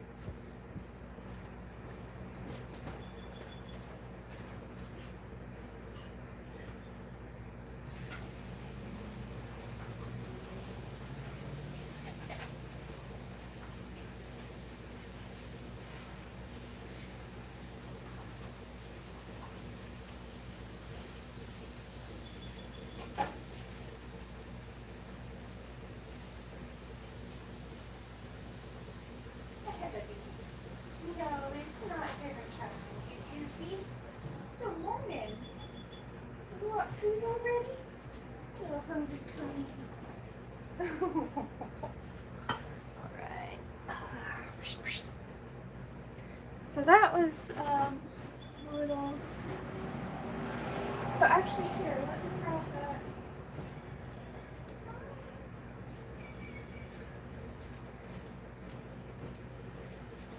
Later on, when this is completely dry, I'll show you guys the comparison of how it turns out when it's dry versus wet. So you'll see in the video it wet, and then I'll show it to you completely dry so you guys get a really good sense of just how many shades darker it really does get. Especially I find this, the 3 colors I used, by the way, to make that skin tone, these are some of my favorite colors. So quinacridone crimson, dry quite a bit darker. So here's the color wet, and here's a swatch of it. This is a bit of paint I actually put on there, so you can see it does dry quite a lot bit darker. And if you're new to acrylic, or even if you're not, I love putting little swatches, and I put it right over so I can see how transparent it is, and also the texture of the paint. But anyway, I do that with most of my paints, unless they're new, or with the white I don't do it because I know what that looks like. But if it's a color and I want to see, you know, how it will work when it's dry, I'll just swatch it right on the tube, and then you can kind of make a mental calculation knowing how how these look when they're dry, pure, you know, when you're going to mix things up. You can kind of get a sense. Like here, this guy doesn't change too much, but he does change a little. But the red is very dramatic. So that's difficult when you're doing skin and you want the right value. So that's something to keep in mind, is just take a look and see. Again, the yellow too, right? It dries darker. So, but yeah, these three colors, so it's quinacridone crimson, Naples yellow hue, and cobalt blue. Those are a really nice primary set if you're trying to get, it produces muted, very earthy greens, beautiful purples, and decent skin tones. So the oranges are really what work great in that primary set. Oh, you're welcome, guys. It's my pleasure. You know, that's what we do. We help each other out. Alright, so now that we've got this beautiful skin tone, let's zoom in. So I'm going to get rid of the outlines on her face here, and it's fairly small, so I'm going to take my time. So what I have here is I have a bit of that nice peachy color we mixed up, and I'm adding quite a bit of white to it to really brighten it up, because these are the highlights on her face. So really it just has a touch of that color, and it's mostly white. Knowing that it does dry quite a bit darker, I would rather go too light and just add more pigment later than go too dark and have to really correct it. So we're just gonna very gently go over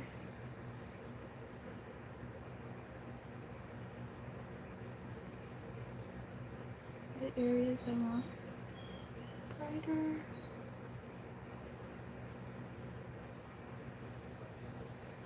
Now that's too light, but my brush is also starting to starve, so I have a feeling that when that dries, it won't be too light. So let's grab some more of that. I'm hungry.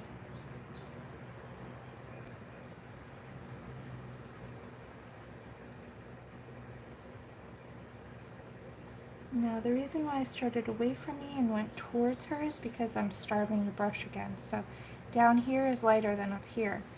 So I had more paint on the brush starting out. Let's just look at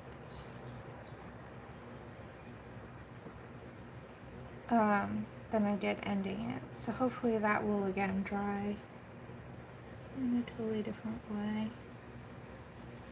And this is all just from experience, just knowing how the paint dries and how to use it.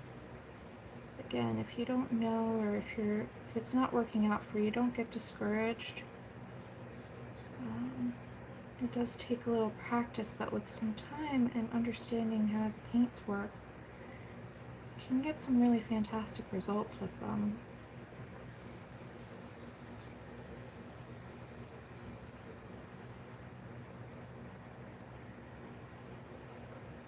Alright. Another thing that's been kind of bothering me, I kind of want to fix up her hair. But I can actually do that.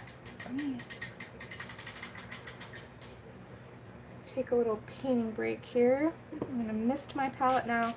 What's cool is I can over mist it, so now it's gotten kind of watery. But that's okay. By the time I come back to this, it will be dried up enough. So if you have to go away and come back, say you gotta like make dinner or something, just over mist your palette and make it real watery. When you come back, it'll be dried up enough that you can keep working with it. So that's another trick I use to keep my palette working all day long. Where's that one pen? I'm gonna switch over to a fine liner if I can find it. Here it is. It was in my little travel kit. Okay, so I've been wanting to, let's move this out. Kind of add a little more strands and a little more variety into her hair. So I'll just show you guys. Um, we had been working on it before, and I was just looking at, like, I want to break up some of these highlights, just make it um, a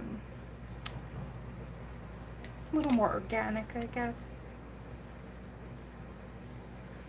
So I'm just going to kind of just get in there and start with it.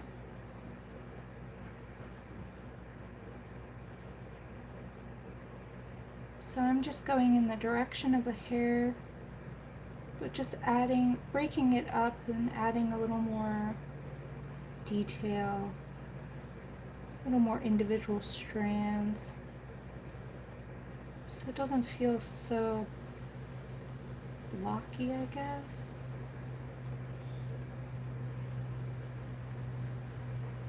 And this is over, I believe this is Uniball white gel pen that we used in this, but this fine liner will go right on over it.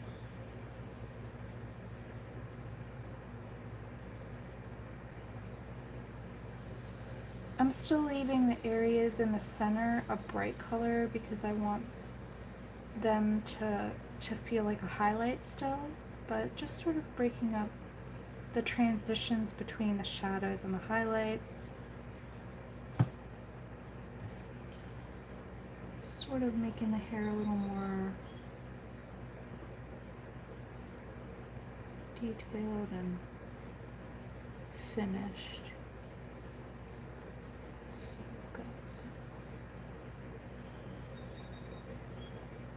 It was a good foundation though, for sure. So just having some fun with my pen.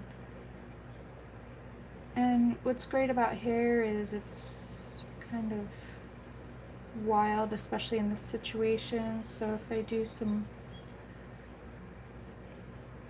variations, that would also be good. Like maybe I should do something like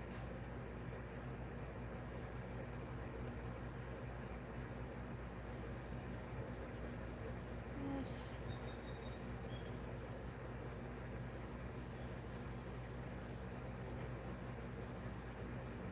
Where it kind of comes the other direction.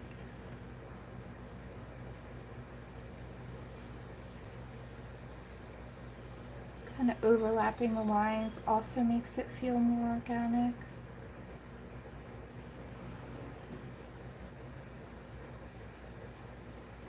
I don't know what this light spot is, but I'm going to make it dark.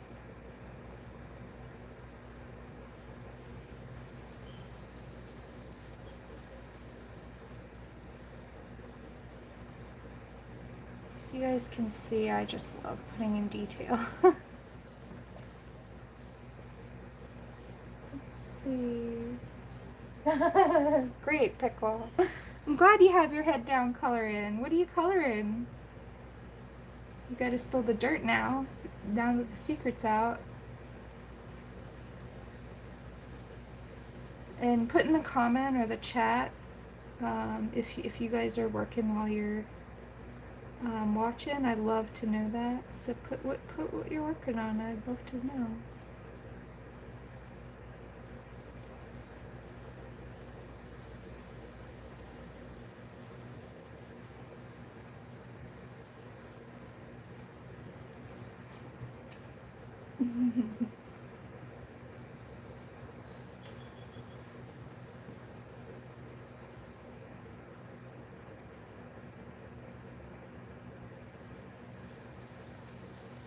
Yeah, this is feeling better to me. And just the big pieces needed to be broken up with more strands, I feel.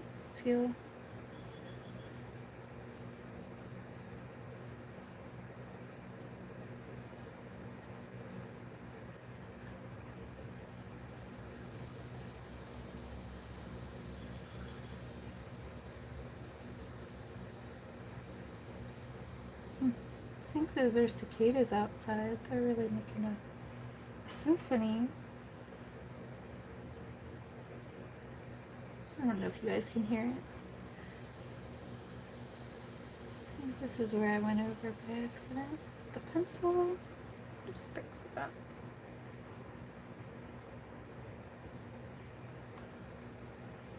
Oh, color morphia.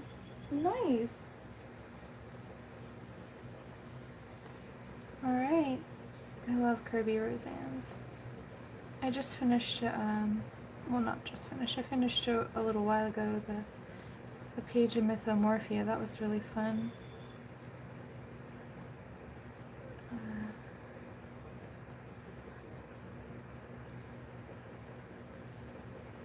I haven't worked in color morphia or geomorphia yet, but I do have them. They are some of my unused books right now, which is unfortunate.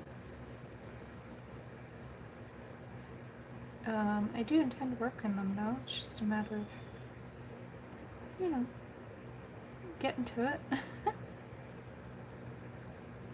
So much to do in so little time. If only we could color all day. That would be cool.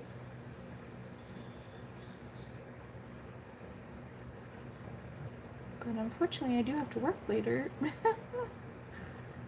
That's alright though. We squeeze in what we can.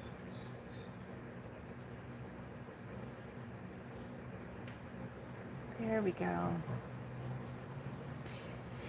Now it's starting to feel more like black hair, not so much like blue hair. I felt like it was looking too much like dark blue hair, and I really wanted it to be black.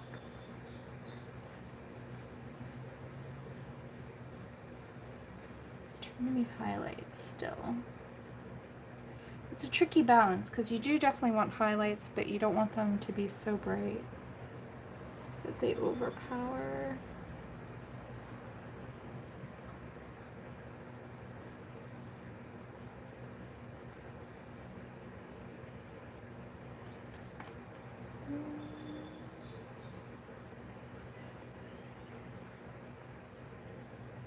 Pickle, what are you coloring?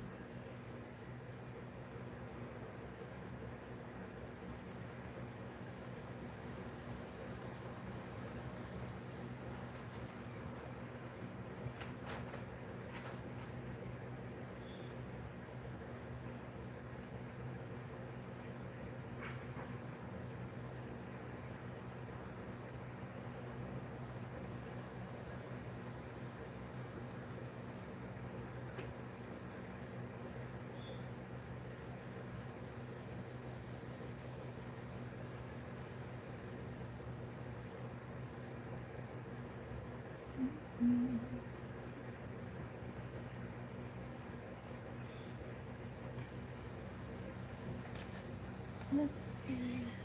Oh, hi. Maybe left now you're upset about that? Oh, okay.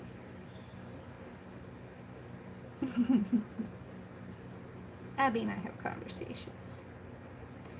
I know, we're weird. We don't speak each other's language, but somehow we can communicate a little bit. I don't know.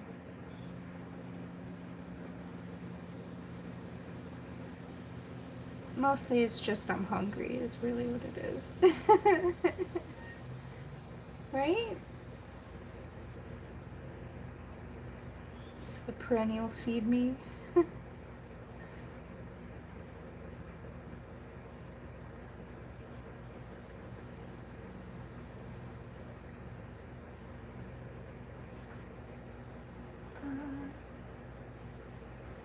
Oh. Oh, that's a wonderful page. Oh, are you coloring it like she did, or are you doing your own thing, or? Oh, that's a great page, Pickle. Yeah, it's funny, I think my Daydreams is still completely blank. I just haven't had the, I don't know. I just feel like I bought the book thinking that I would color for Katrine, and I really haven't. Like, I've been if I color for Katrina, it's usually in this book. Even though I actually have some other Hanna books too, but... That's right.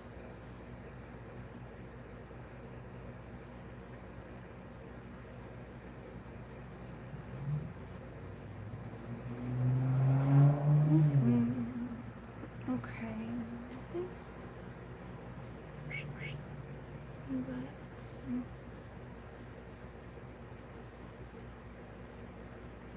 Strands going in over here. There's some little details.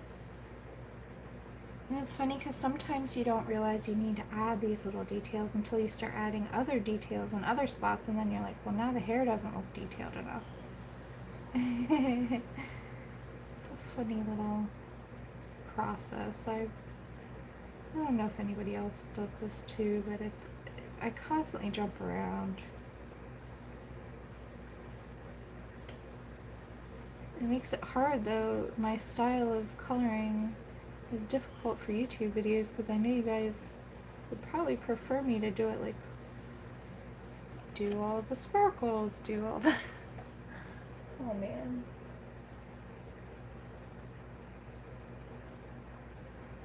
Yeah. Yeah, I got the rest of the books too. Oh, cool. Oh, she would love that. Nice. I'll look for it on Insta.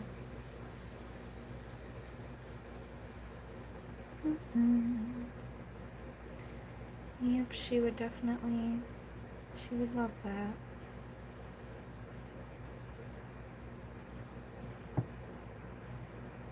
Alright, this is feeling more like hair now. I'm feeling better.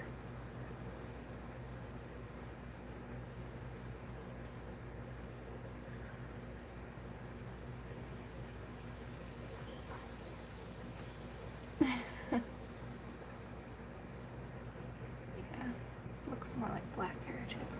Okay, good.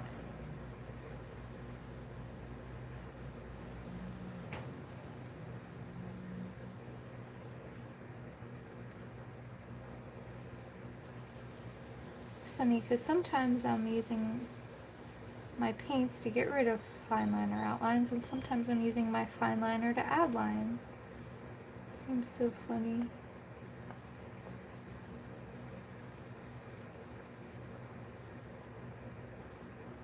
Coloring is pretty cool though.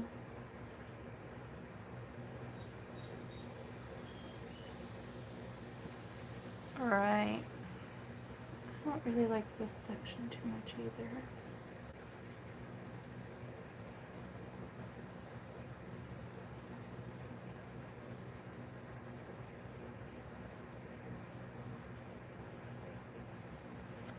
Oh, I could do that all day, I bet.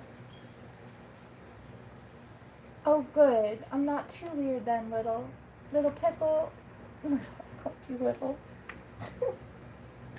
Sorry. Alright. That's looking better, but I may add more to it again later. Let me just make sure this is clean. So whenever you're going over lots of waxy pencil and stuff, just make sure to clean off the tips of your fine liner, and I just do this by just doing some squiggles until it feels like it's clean and not slick at all. I take good care of my supplies because I don't want to buy them again. There we go.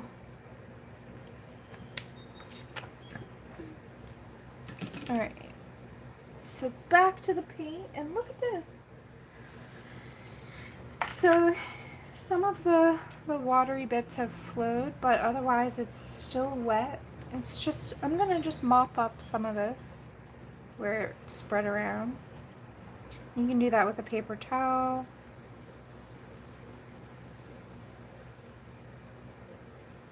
And just make sure it doesn't drip on your work.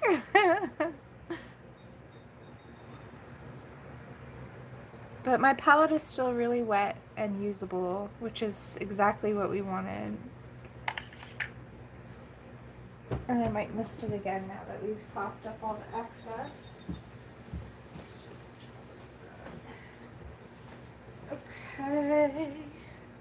just got rid of that so that I didn't drip it everywhere. And then just misting it again brings it back to the level where we wanted it. So really, you are little. Well, that's good. I am not. I mean, I'm medium size, I think, is what you could call me.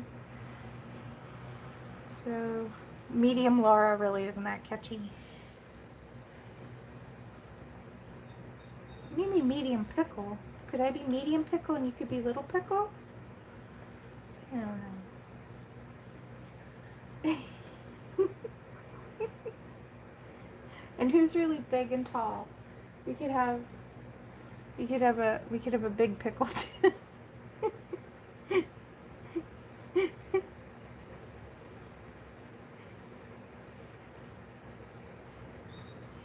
Oh my goodness, that's funny. I'm sorry, Pickle, I didn't mean. I'm not making fun of your name, I think it's super cute.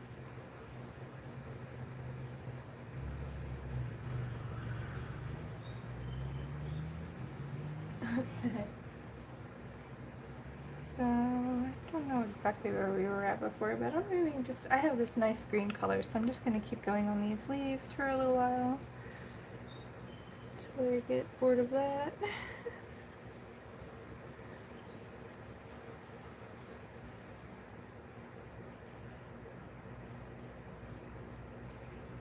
Oh, I'm sorry, I'm off the screen. Medium. Multimedia. Yeah. You can call me whatever you want, guys. I don't really care. I will answer to it.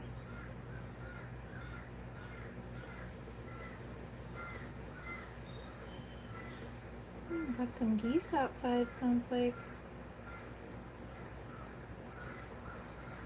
Having a little goose party.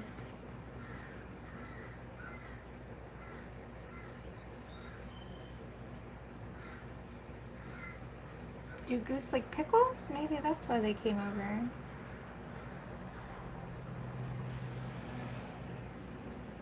They heard all the pickle talk.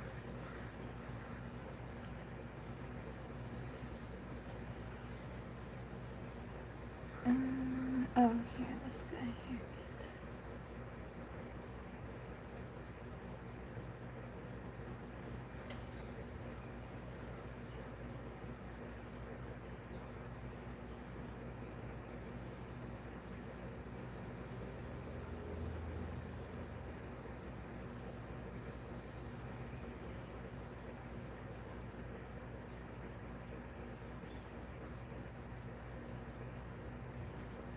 Alright. Yeah, I like the leaves without the dark lines on them. You know what's gonna happen now, guys. I might end up doing this to like the whole page.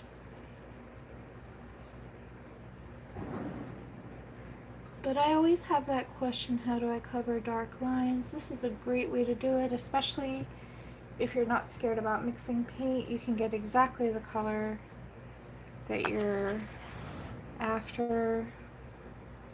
Let's see, can you guys see? Oh, Pickle, they're gonna get even better. You just wait. Hold on, I'll do this line and then I'll switch the flowers. Because I'm going to do them sort of like the galaxy flowers I did on the Grazia Salvo page I did a while ago. Those flowers, everybody keeps asking me how I did them, so I'm going to show you guys. I did those with white gel pen, but I'm going to show you how to do it with white acrylic. It's the same thing though, you can use gel pen too. So I'm going to make those look really pretty magical looking. So you can see right now the flowers, they are darker in the center and lighter on the outside edges, but they still have color in them. But we're gonna make those pop. Let me just let's just take care of this and then we'll swap over to it. All right. So for the flowers, I was thinking It's a good thing that we mixed up that skin tone, so thank you, David. Because we're going to use it now for the flowers a little bit. But mostly I'm going to use white. So I'm just grabbing pure white right now from my palette. Oh, see, this is another problem. I don't know if you can see this. I've got water on my brush. This will slide down the barrel eventually with gravity. I don't know if you guys can see this. It will slide down, mix with the paint, make the paint too watery, and splooge on your page. It's a very common problem and it's very frustrating. So if you have a drop of water up here anywhere, make sure to get it off before you keep going. You do not want that to make another disaster on your page. Oh, your new to background. Oh, no problem. Thanks for joining us, Adri. And have a great day. Yeah, I did a page. It was like my Galaxy Goddess lady, and I did these flowers. Oh, actually, let me just, I can just grab it. Hold on. Let me go get my book. Let me just clean this off first. Brush maintenance. Okay. Now I'll be right back.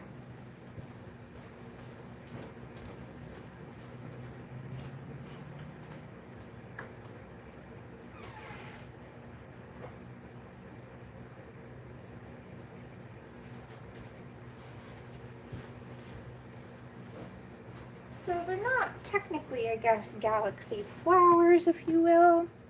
This is just, I call her my Galaxy Goddess. But you see I have darker areas here, and then I added little dots everywhere. But people ask me how I did these flowers. So I did this with Prismacolor and white gel pen. But the same principle will apply. If you see, I did darker in the centers and lighter on the outside of the petals. So I'm going to do that same technique where I outline all of these flowers with white. And you'll see it'll just pop just like this does. It'll just bring them all forward. They're all going to look really magical. So that's what we're going to do. I'll do one of these guys. I'll do this one because it's like, you know, and then we'll just kind of work through. Yeah. So that's sort of my plan for that, is we're going to do a similar, not exactly the same, but similar look to these.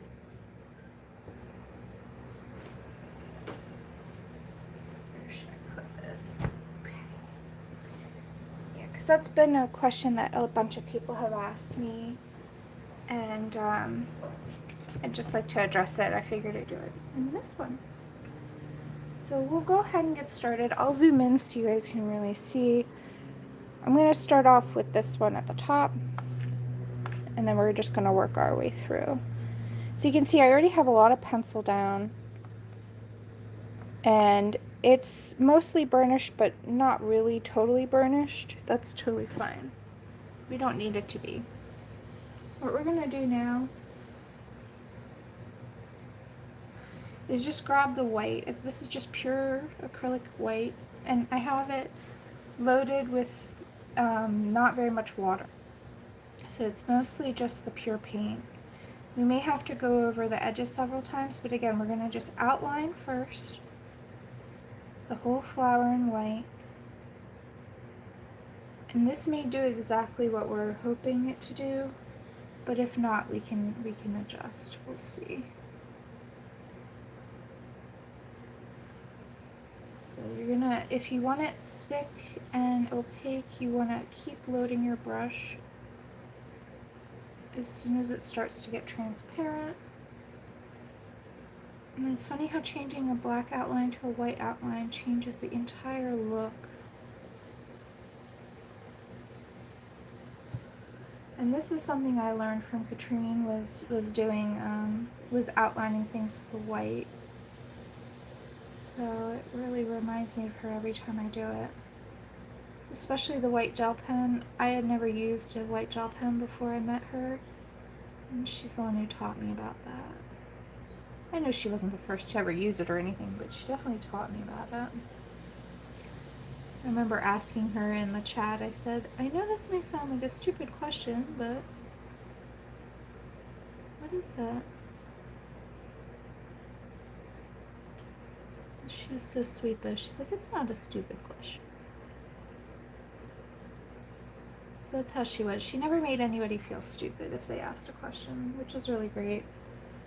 And I hope I follow in that.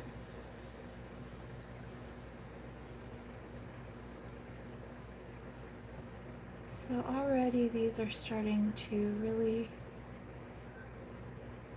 glow. And now we're going to do that to these little squiggly bits, whatever they are. Anybody knows what this flower is, that'd be cool, but you know, I'm not worried about it. It is what it is. I think a lot of the time Hanna makes up her own flowers, which is totally cool too, because then you can make them any color. But I'm losing my opacity.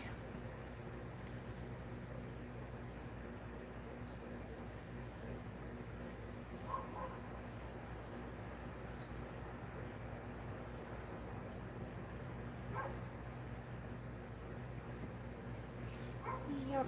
So like I said, if you need to go over it more than once, that's okay too.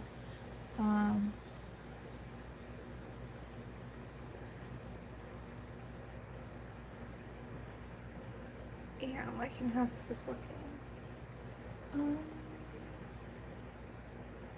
Yeah, if you never ask, you don't learn. That's so true, Pickle. Your mom's smart.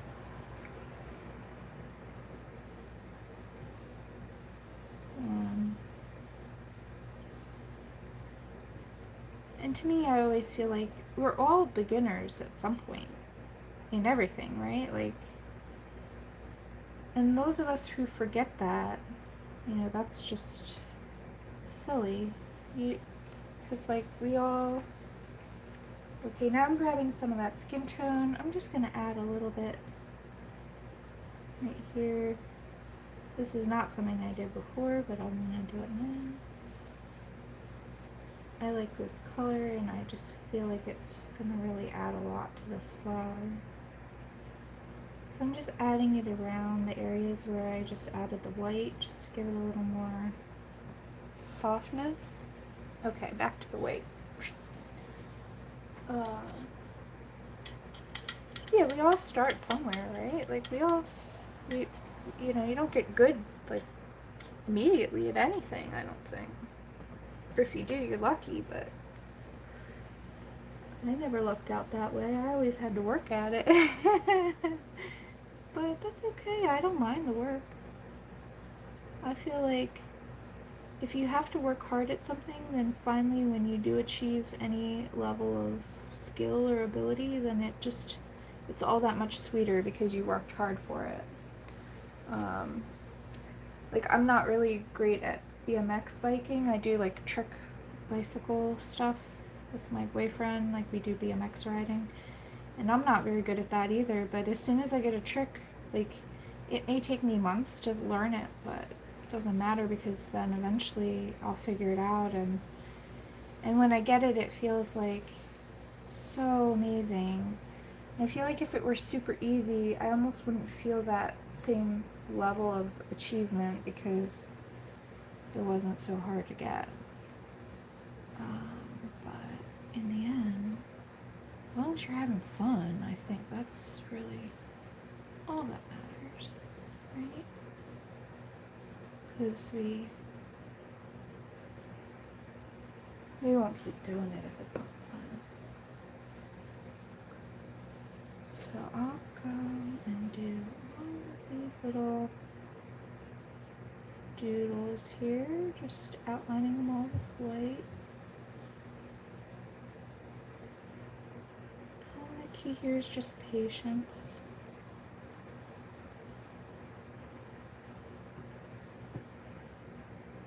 Alright. Cool. Yeah, I like the way that looks. Okay, and we may add some sparkle to these. Okay, let's change it up here. I'll zoom out a little so you guys, so I'm not. So yeah, you can see how it totally changed the way that looked.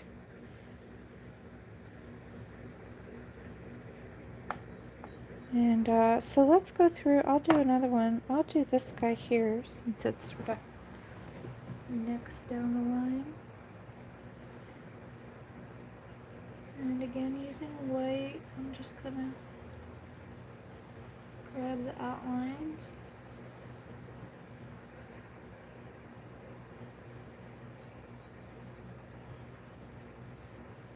I feel like it makes it look like the flower is like glowing.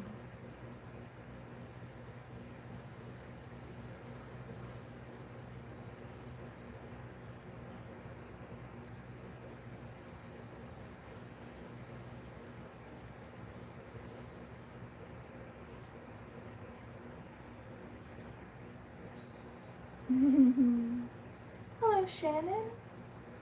How you doing? Thanks for popping in. Good to see ya.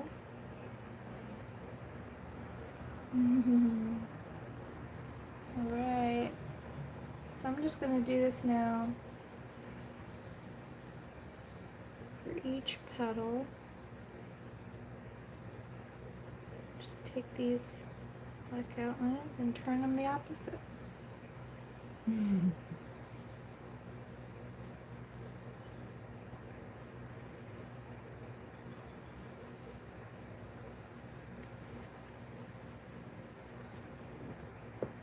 Thank you. I'm glad you like it, Shannon. It's been something I've been working on my channel for a long time, and I hope to finish it today. Even if I don't finish it completely, just finishing at least a little bit of each spot enough to show you guys how I work. Like, we're definitely going to get to those stickles for sure. I've showed you guys the gold stars and the leaves. Yep. Yeah, we'll definitely get to the stickles. I'll do another flower and then we can jump to the stickles, and that way we have sort of a sampling of everything. And then I may finish this on my own and post it hopefully tonight or tomorrow. We'll definitely get to everything, demo everything for you.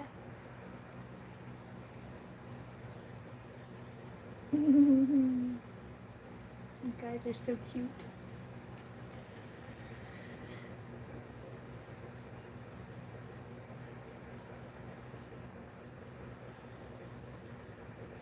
So yeah, this is definitely giving a similar effect. It's not exactly the same, but I really like the way it looks.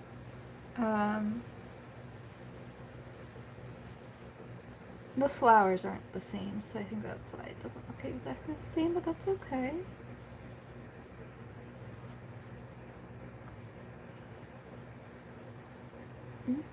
Lots of squiggles. It's fun to paint. And luckily with squiggles, they don't have to be perfect, so that's good.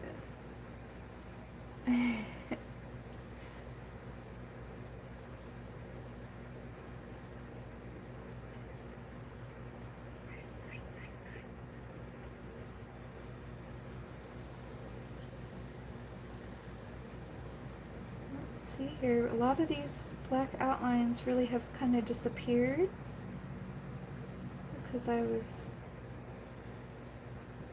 adding darkness around them.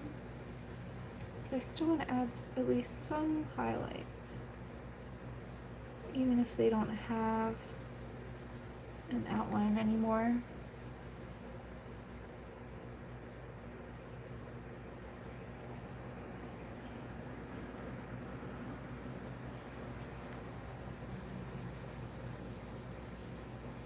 Let's also, before I jump too much further, let's do this leaf too. This is bothering me now. Oh, need more paint. think I need a mist to start to dry out.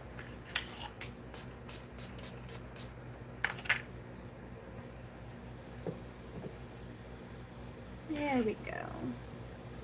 Let's just do this little leafy thingy really quick, because now these lines are standing out to me.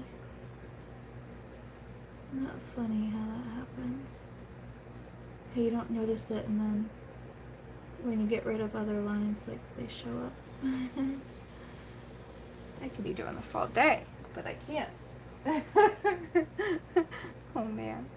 Okay, that's better. Let's fix that other little guy here.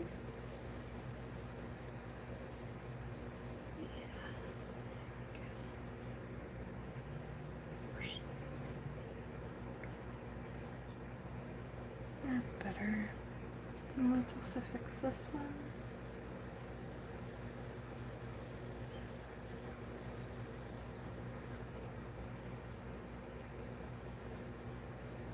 I know, there's always another leaf. You're so right, Shannon. Ugh, like this guy here. I'm just gonna be doing leaves now for the rest of my life. I'll just be here if anybody needs me. I'll be leafing. Okay. Boop, boop.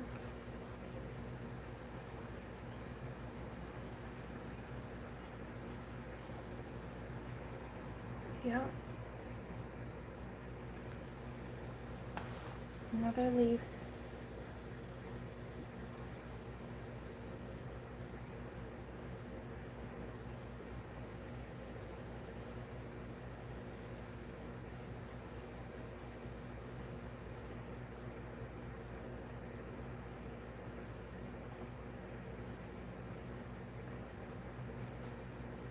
Okay. Yep, definitely getting there. Alright. Oh, Secret Garden. Oh, but that's a lovely book too, though. Yeah, it does have lots of leaves in it, though. Good luck with that. Okay. So now that we have, I think, demonstrated just about everything.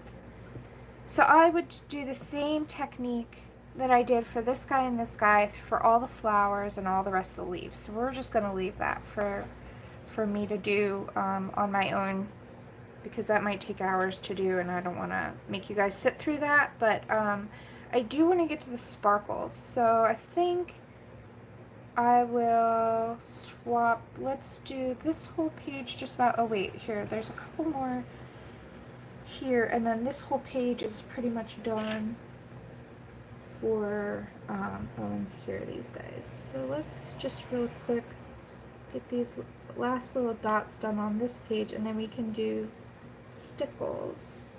Oh wait, that's on the other page, Laura. Here we go. Here's some. We can put the sparkles in, which is the funnest.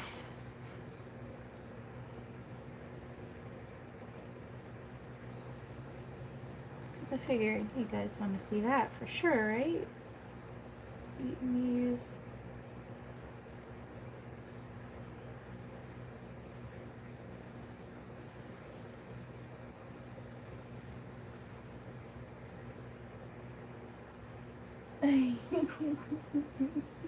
she knows. She already exclaimed about it before, but yes, I'm throwing in the sparkle for pickle.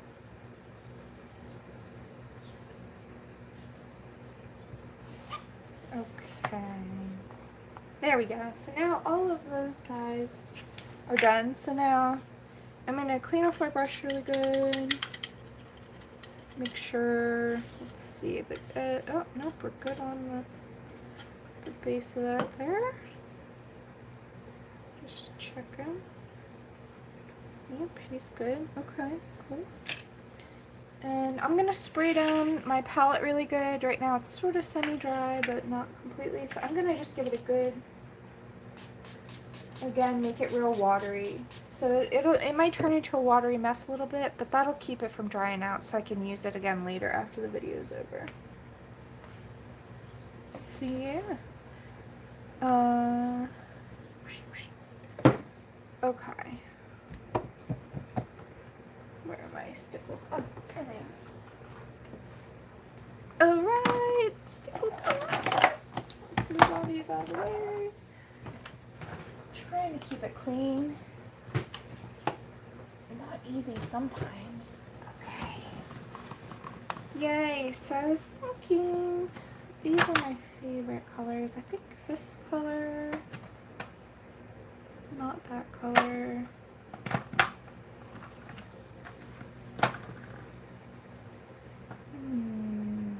Let me see how they look on white paper first. This needs some testing. Oh yeah, definitely that guy. It's like my favorite color of all time. It's only like the minty color that I love. Okay, and then maybe some of them will get this good. Is that too bright? Maybe I should mix it. Have you guys mixed your stickles before? It's pretty fun actually, but it can be tricky. So I use like this, I have like a old wooden skewer stick. I use it for all kinds of painting.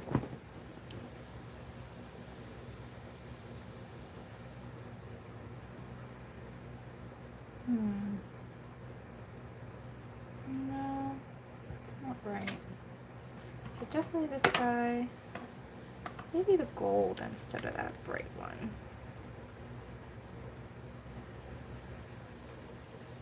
Oh, yep. Maybe even.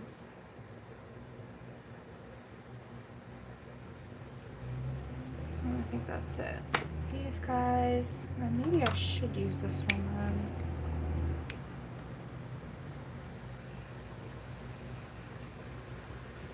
Oh yeah, definitely gonna use that one too. Okay. And then for the sky. This guy needs a good shape. Sorry guys, I'm just yeah, sparkle on. Yeah, I'm just swatching and trying to figure out what colors I'm gonna use.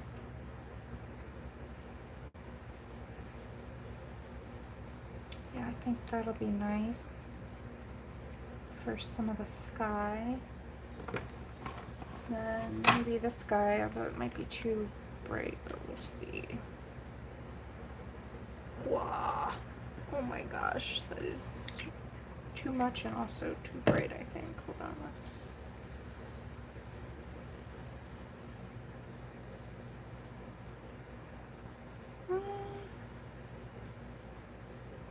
Maybe for some spots down here I could use it. Alright.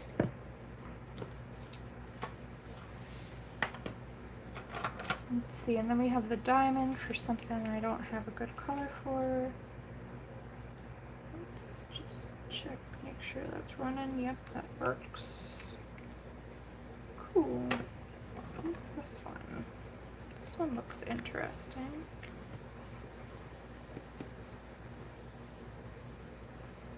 Kind of like that one too.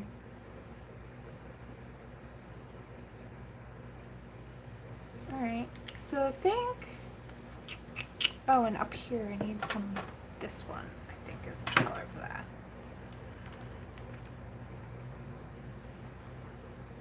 Just double check. Do you work? Yes, you work. Some of these get clogged sometimes, so I try and keep them in good repair, but yeah. Okay, so here's the swatches of the different colors I think we're gonna use. Except for, we're not gonna use the bright yellow. I think it's too much. Alright, we'll keep those there in case we change our mind. So I'll just read off. I've got the diamond, raspberry tart, wonderland,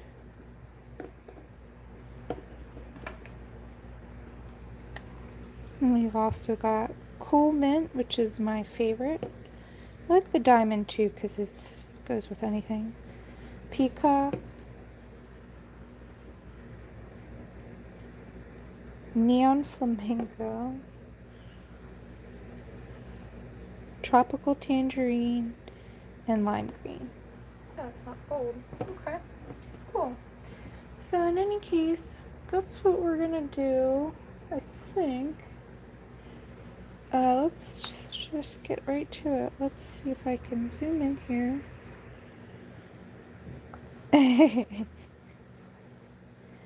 Let's see. We'll start. Where should we start? We'll start up here by. No, let's not start by her face. Let's start down here in the shadows in case we mess up. Okay. Alright, so my tools when I'm doing stickles is just this little skewer stick, and I just do it if I need. If I glock too much on, I remove it. But otherwise, I just work straight from the bottles. I know a lot of people use different ways, different techniques, but that's just my way. Everybody's different. Okay. So I'm going to just go through and for each individual one, give a different color. But picking your palette before you start is always smart because then it'll be cohesive. So I'm picking this peacock color first, and I'm just going to give a little squeeze. And another reason why having a scrap paper here is good is if it's hard to squeeze, you don't want to force it out. See what will happen? You'll get a big splooge on your work if you force it out. So always have a scrap paper. Now I'm going to use that so that it doesn't go wasted. I'll just pick it up with my thing. But if you do have a clog in your stickles, make sure to declog it over a scrap paper and not over your artwork, or you will end up with a big mess. And you can tell that's happened to me before. So you can use a toothpick, it would do the same thing. So I'm just going to use up this excess that I've gotten out.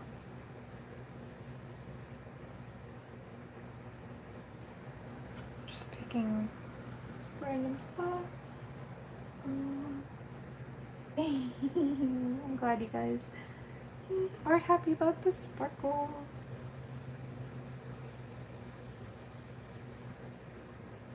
So I hope.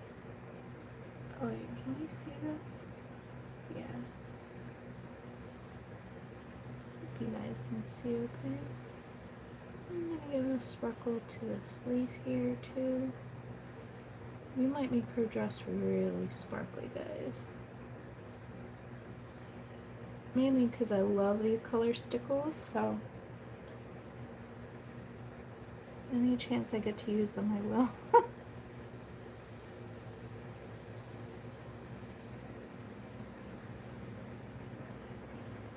So let's see if you guys can see. So it's really subtle.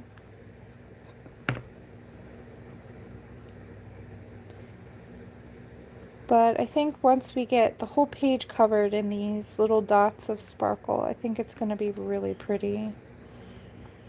It'll be like a little shimmery, magical little lady here. Let's add a little more to that guy. He's good.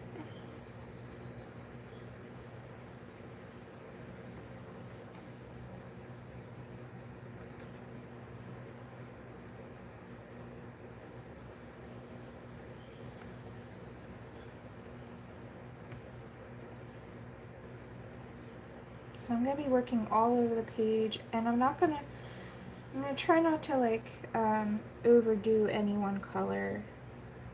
So right now I'm just working with this excess, and then once I get that all sorted out, then we can pick another color. I also want some sparkle here on her little sleeve details, so I'm going to just do that. Maybe this ribbon has some sparkle in it or something. So what's great about this little skewer, or if you want to use a toothpick it would be fine, is it does allow you a lot of control because it comes to a point.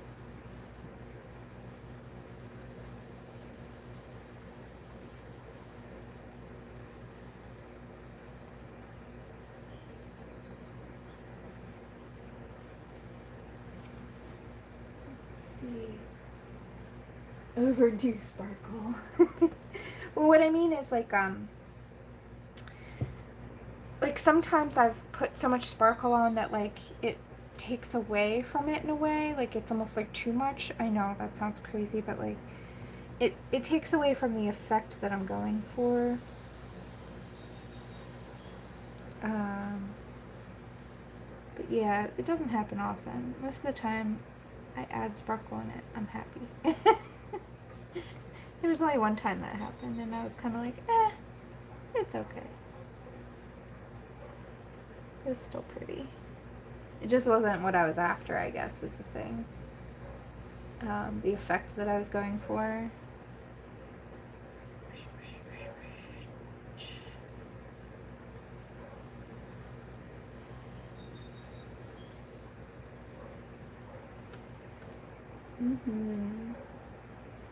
Hello, Karen. How you doing? Good morning. We're adding stickles to this page. Yep, it's getting there. Alright, so I want to do this. This is starting to run out, so we're going to pick another color in just a minute.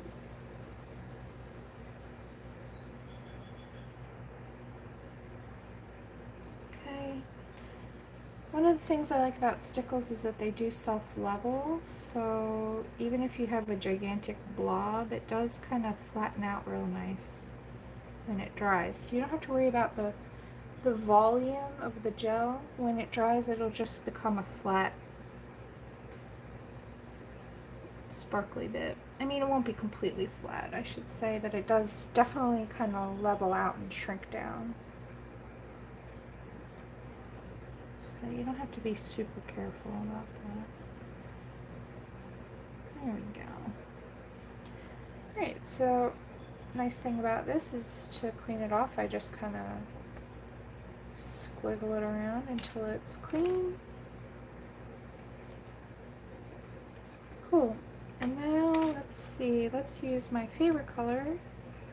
We were using a peacock and now I'm switching to cool mint. Let's just make sure this isn't clogged as well. Nope, good. Okay.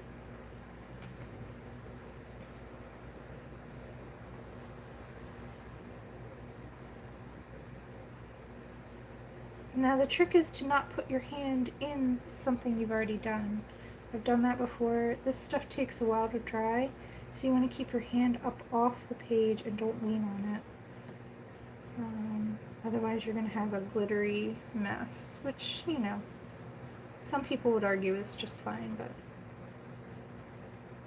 again, it might not be what you're intending. Yeah, I really love this color on there. It's going to be beautiful.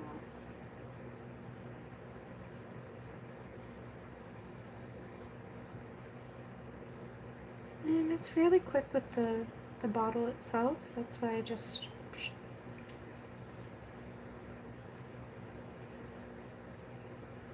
Ooh.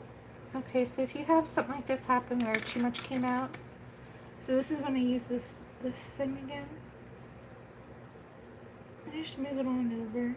As long as there's no sparklies in the spot, the actual gel will dry clear, so nobody will be able to see it. But it's just a nice way of just kind of correcting any mistake without going crazy. Oh, sparkle quick. I know. I love your pages, Pickle.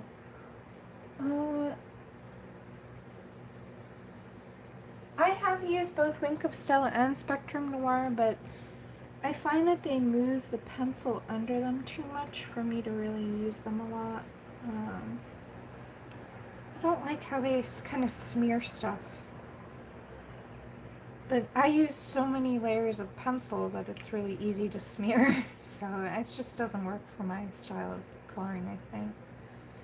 Now I kind of want to add some of these golden ones, at least down here on the bottom a little bit. I know it says lime green, but this reminds me of gold. So this is lime green, and this is really opaque. Okay. So I do want this to be in a circle. Yeah, I kind of like that color. I'm going to add it in a couple other spots down here. And then I think I'm going to go off script here a little bit and just add some random. Because I know that Hanna gave us some dots, but I think I can add more, right? What do you think, Pickle? Can I add more?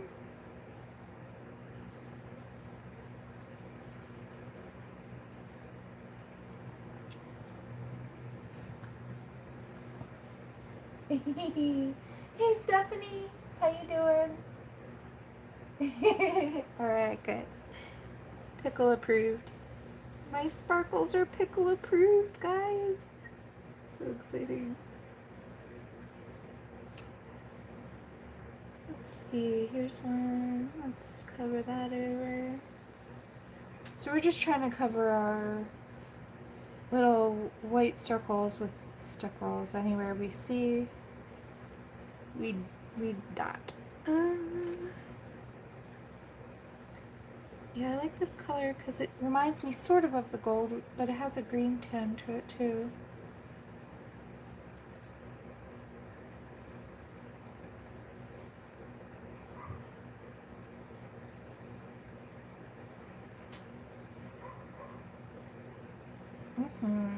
Yeah, that's pretty.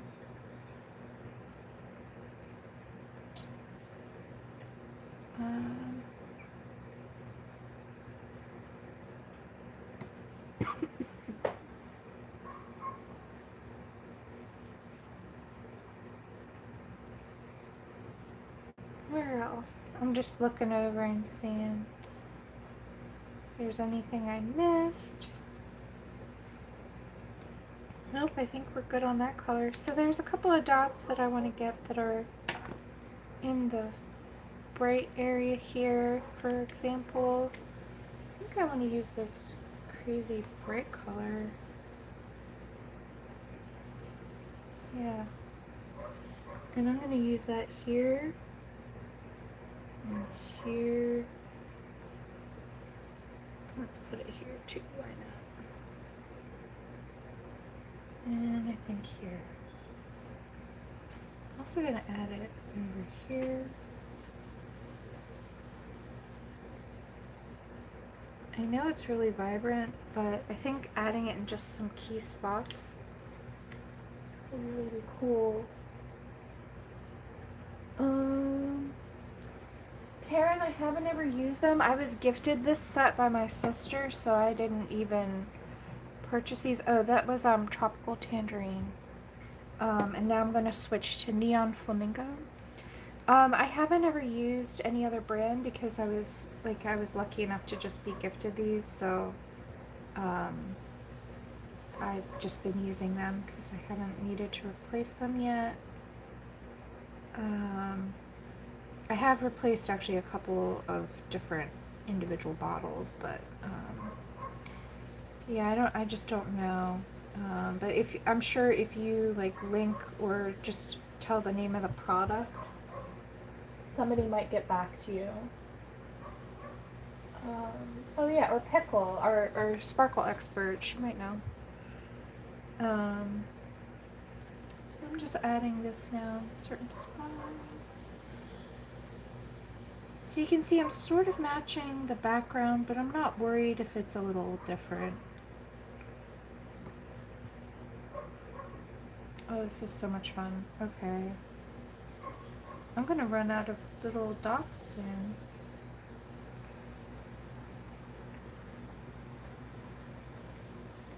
Okay, and then for these guys here, since they're close to the gold, I kind of want to go with this lime green again. So I'm gonna see how this looks next to it and see if I like it. If I don't, then I'll pull it.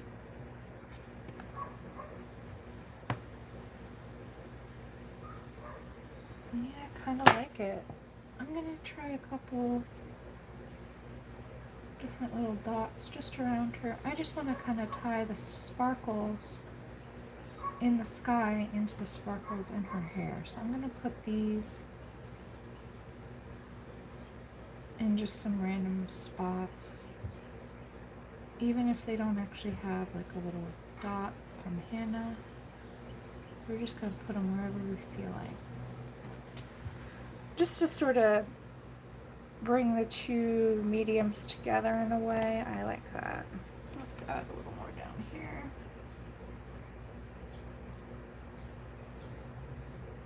Also breaks up big dark spots in the hair. If you don't like something, then cover it over with sparkles and bam. Fixed. See, this is what I'm talking about. I got sparkle on my arm because I wasn't paying attention. Luckily I didn't ruin it, but yes, I do that all the time. Okay, cool. Good to know.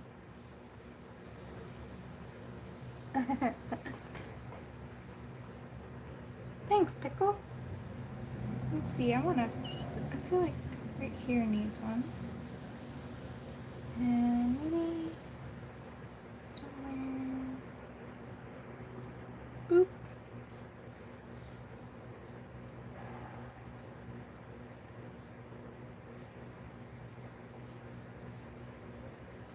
I think I've covered just about every kind of sparkle on this.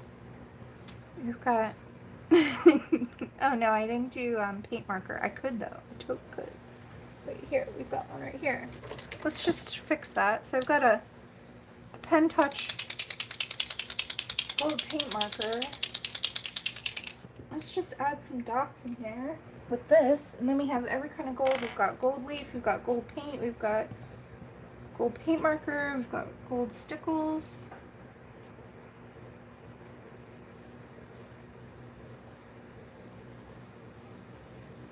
Ooh, I like this.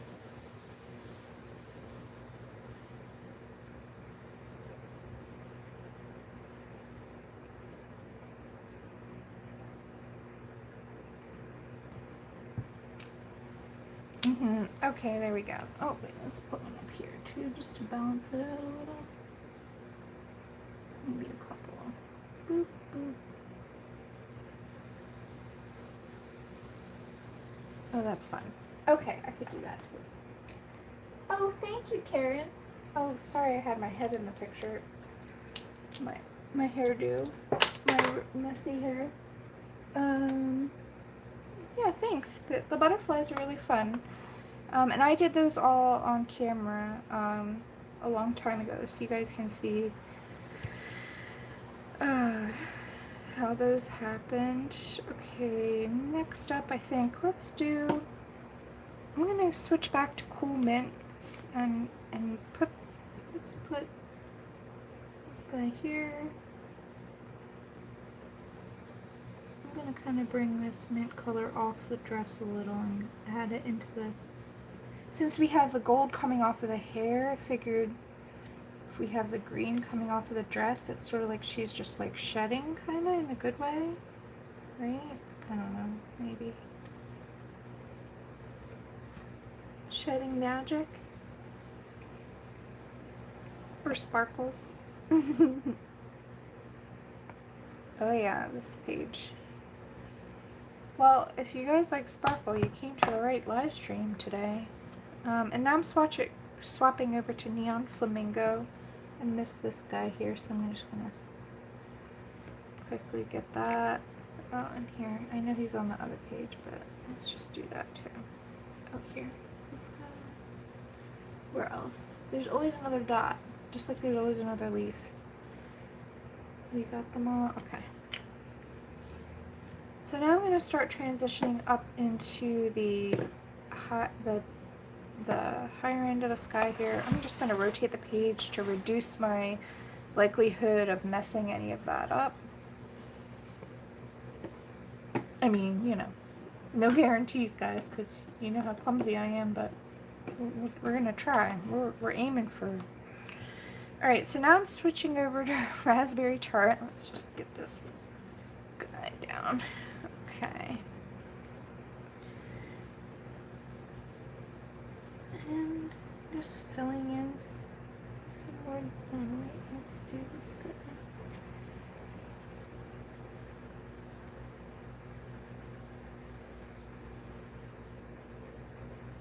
Oh, this is going to be so pretty.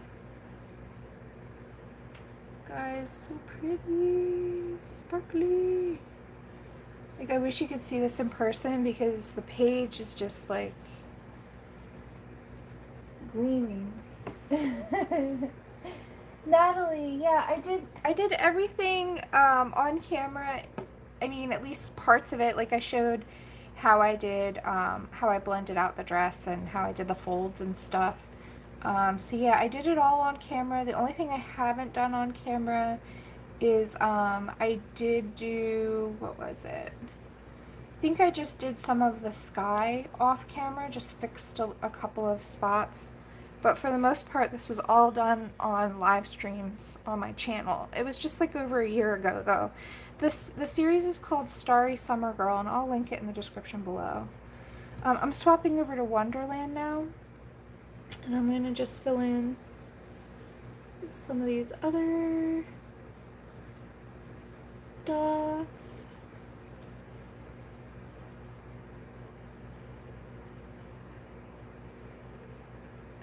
I think we've got all of the dots that Hanna has given us, but I think again I'm going to go a little crazy here and just add even more because, okay.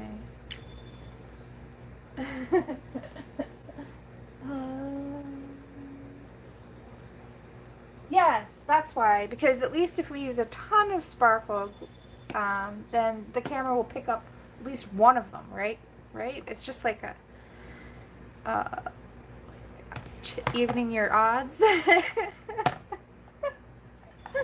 Okay, let's show you guys this because I don't think the camera is totally understanding what's happening here, but that's okay. Yeah, it's not even close to picking up here. Wait, maybe it's like the wrong angle or something. Yeah, here you go. So you can kind of see we've got lots and lots and lots of sparkle. It's just not even close to showing up on camera, but you guys probably can imagine. So this page will be, like when it's done, will be like kind of crazy glowing. Yeah, I really like the way that turned out. So I'm going to do the same technique. So I'm going to, first I'm going to line each dot or star with the white acrylic paint. And that kind of just knocks back that darkness. So then when you put the stickles over it, it's bright and sparkly, and it just gives a really good foundation for that shine. So I'll continue doing the flowers. Oh, Natalie, this is Magical Dawn by Hanna Karlzon. Don't worry, I won't close the page. So I'm going to let this dry, and then I'll work on this. I might have to let it dry overnight, though, now, because I did put a lot of blobs. Stephanie. So yeah, I'll finish this up, and keep an eye out on my Instagram. I'll be posting it soon. Yeah, but you guys can see the rest of this page, how I did it on past live streams. The series is called Starry Summer Girl, so this will be the conclusion, the final finishing episode to that series, so I'm really, really excited to finish that. If I do get to do another live streams, because I said I wasn't, but already obviously I am, so I just made you guys too much. So if I do another live stream, oh, is it in a different book? I thought it was in this one. If I do another one, I will do my mermaid. thought it was from this book, but I could be wrong.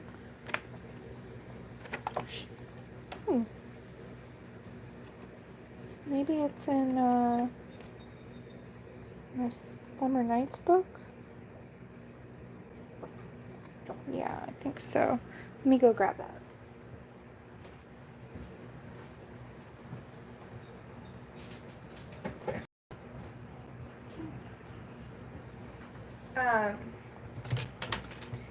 So I had started another stream a long time ago with a different page. Just trying to find it. Sorry, I did not prepare for this. No, it's not Summer Nights. I think it is in here.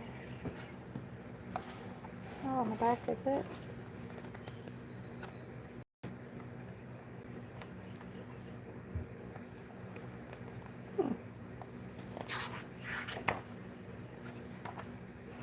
He is. Ha! So I started this page a while ago. Sorry about that, guys.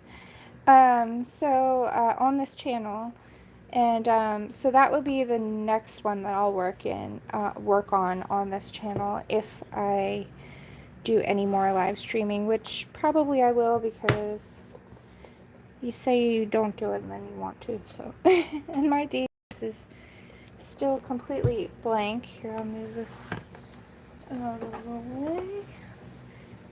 So I could start something in this eventually. But first, oh no, it isn't completely blank. I lied. I did do these. Oh, I remember. This was when I first got the book. I was testing out different markers. I did do this one for Katrine. That's right.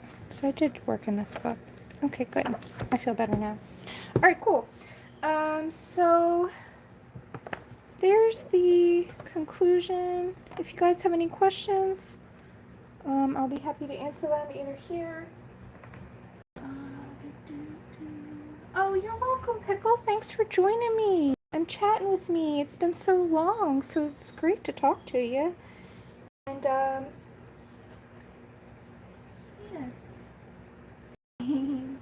Alright, guys.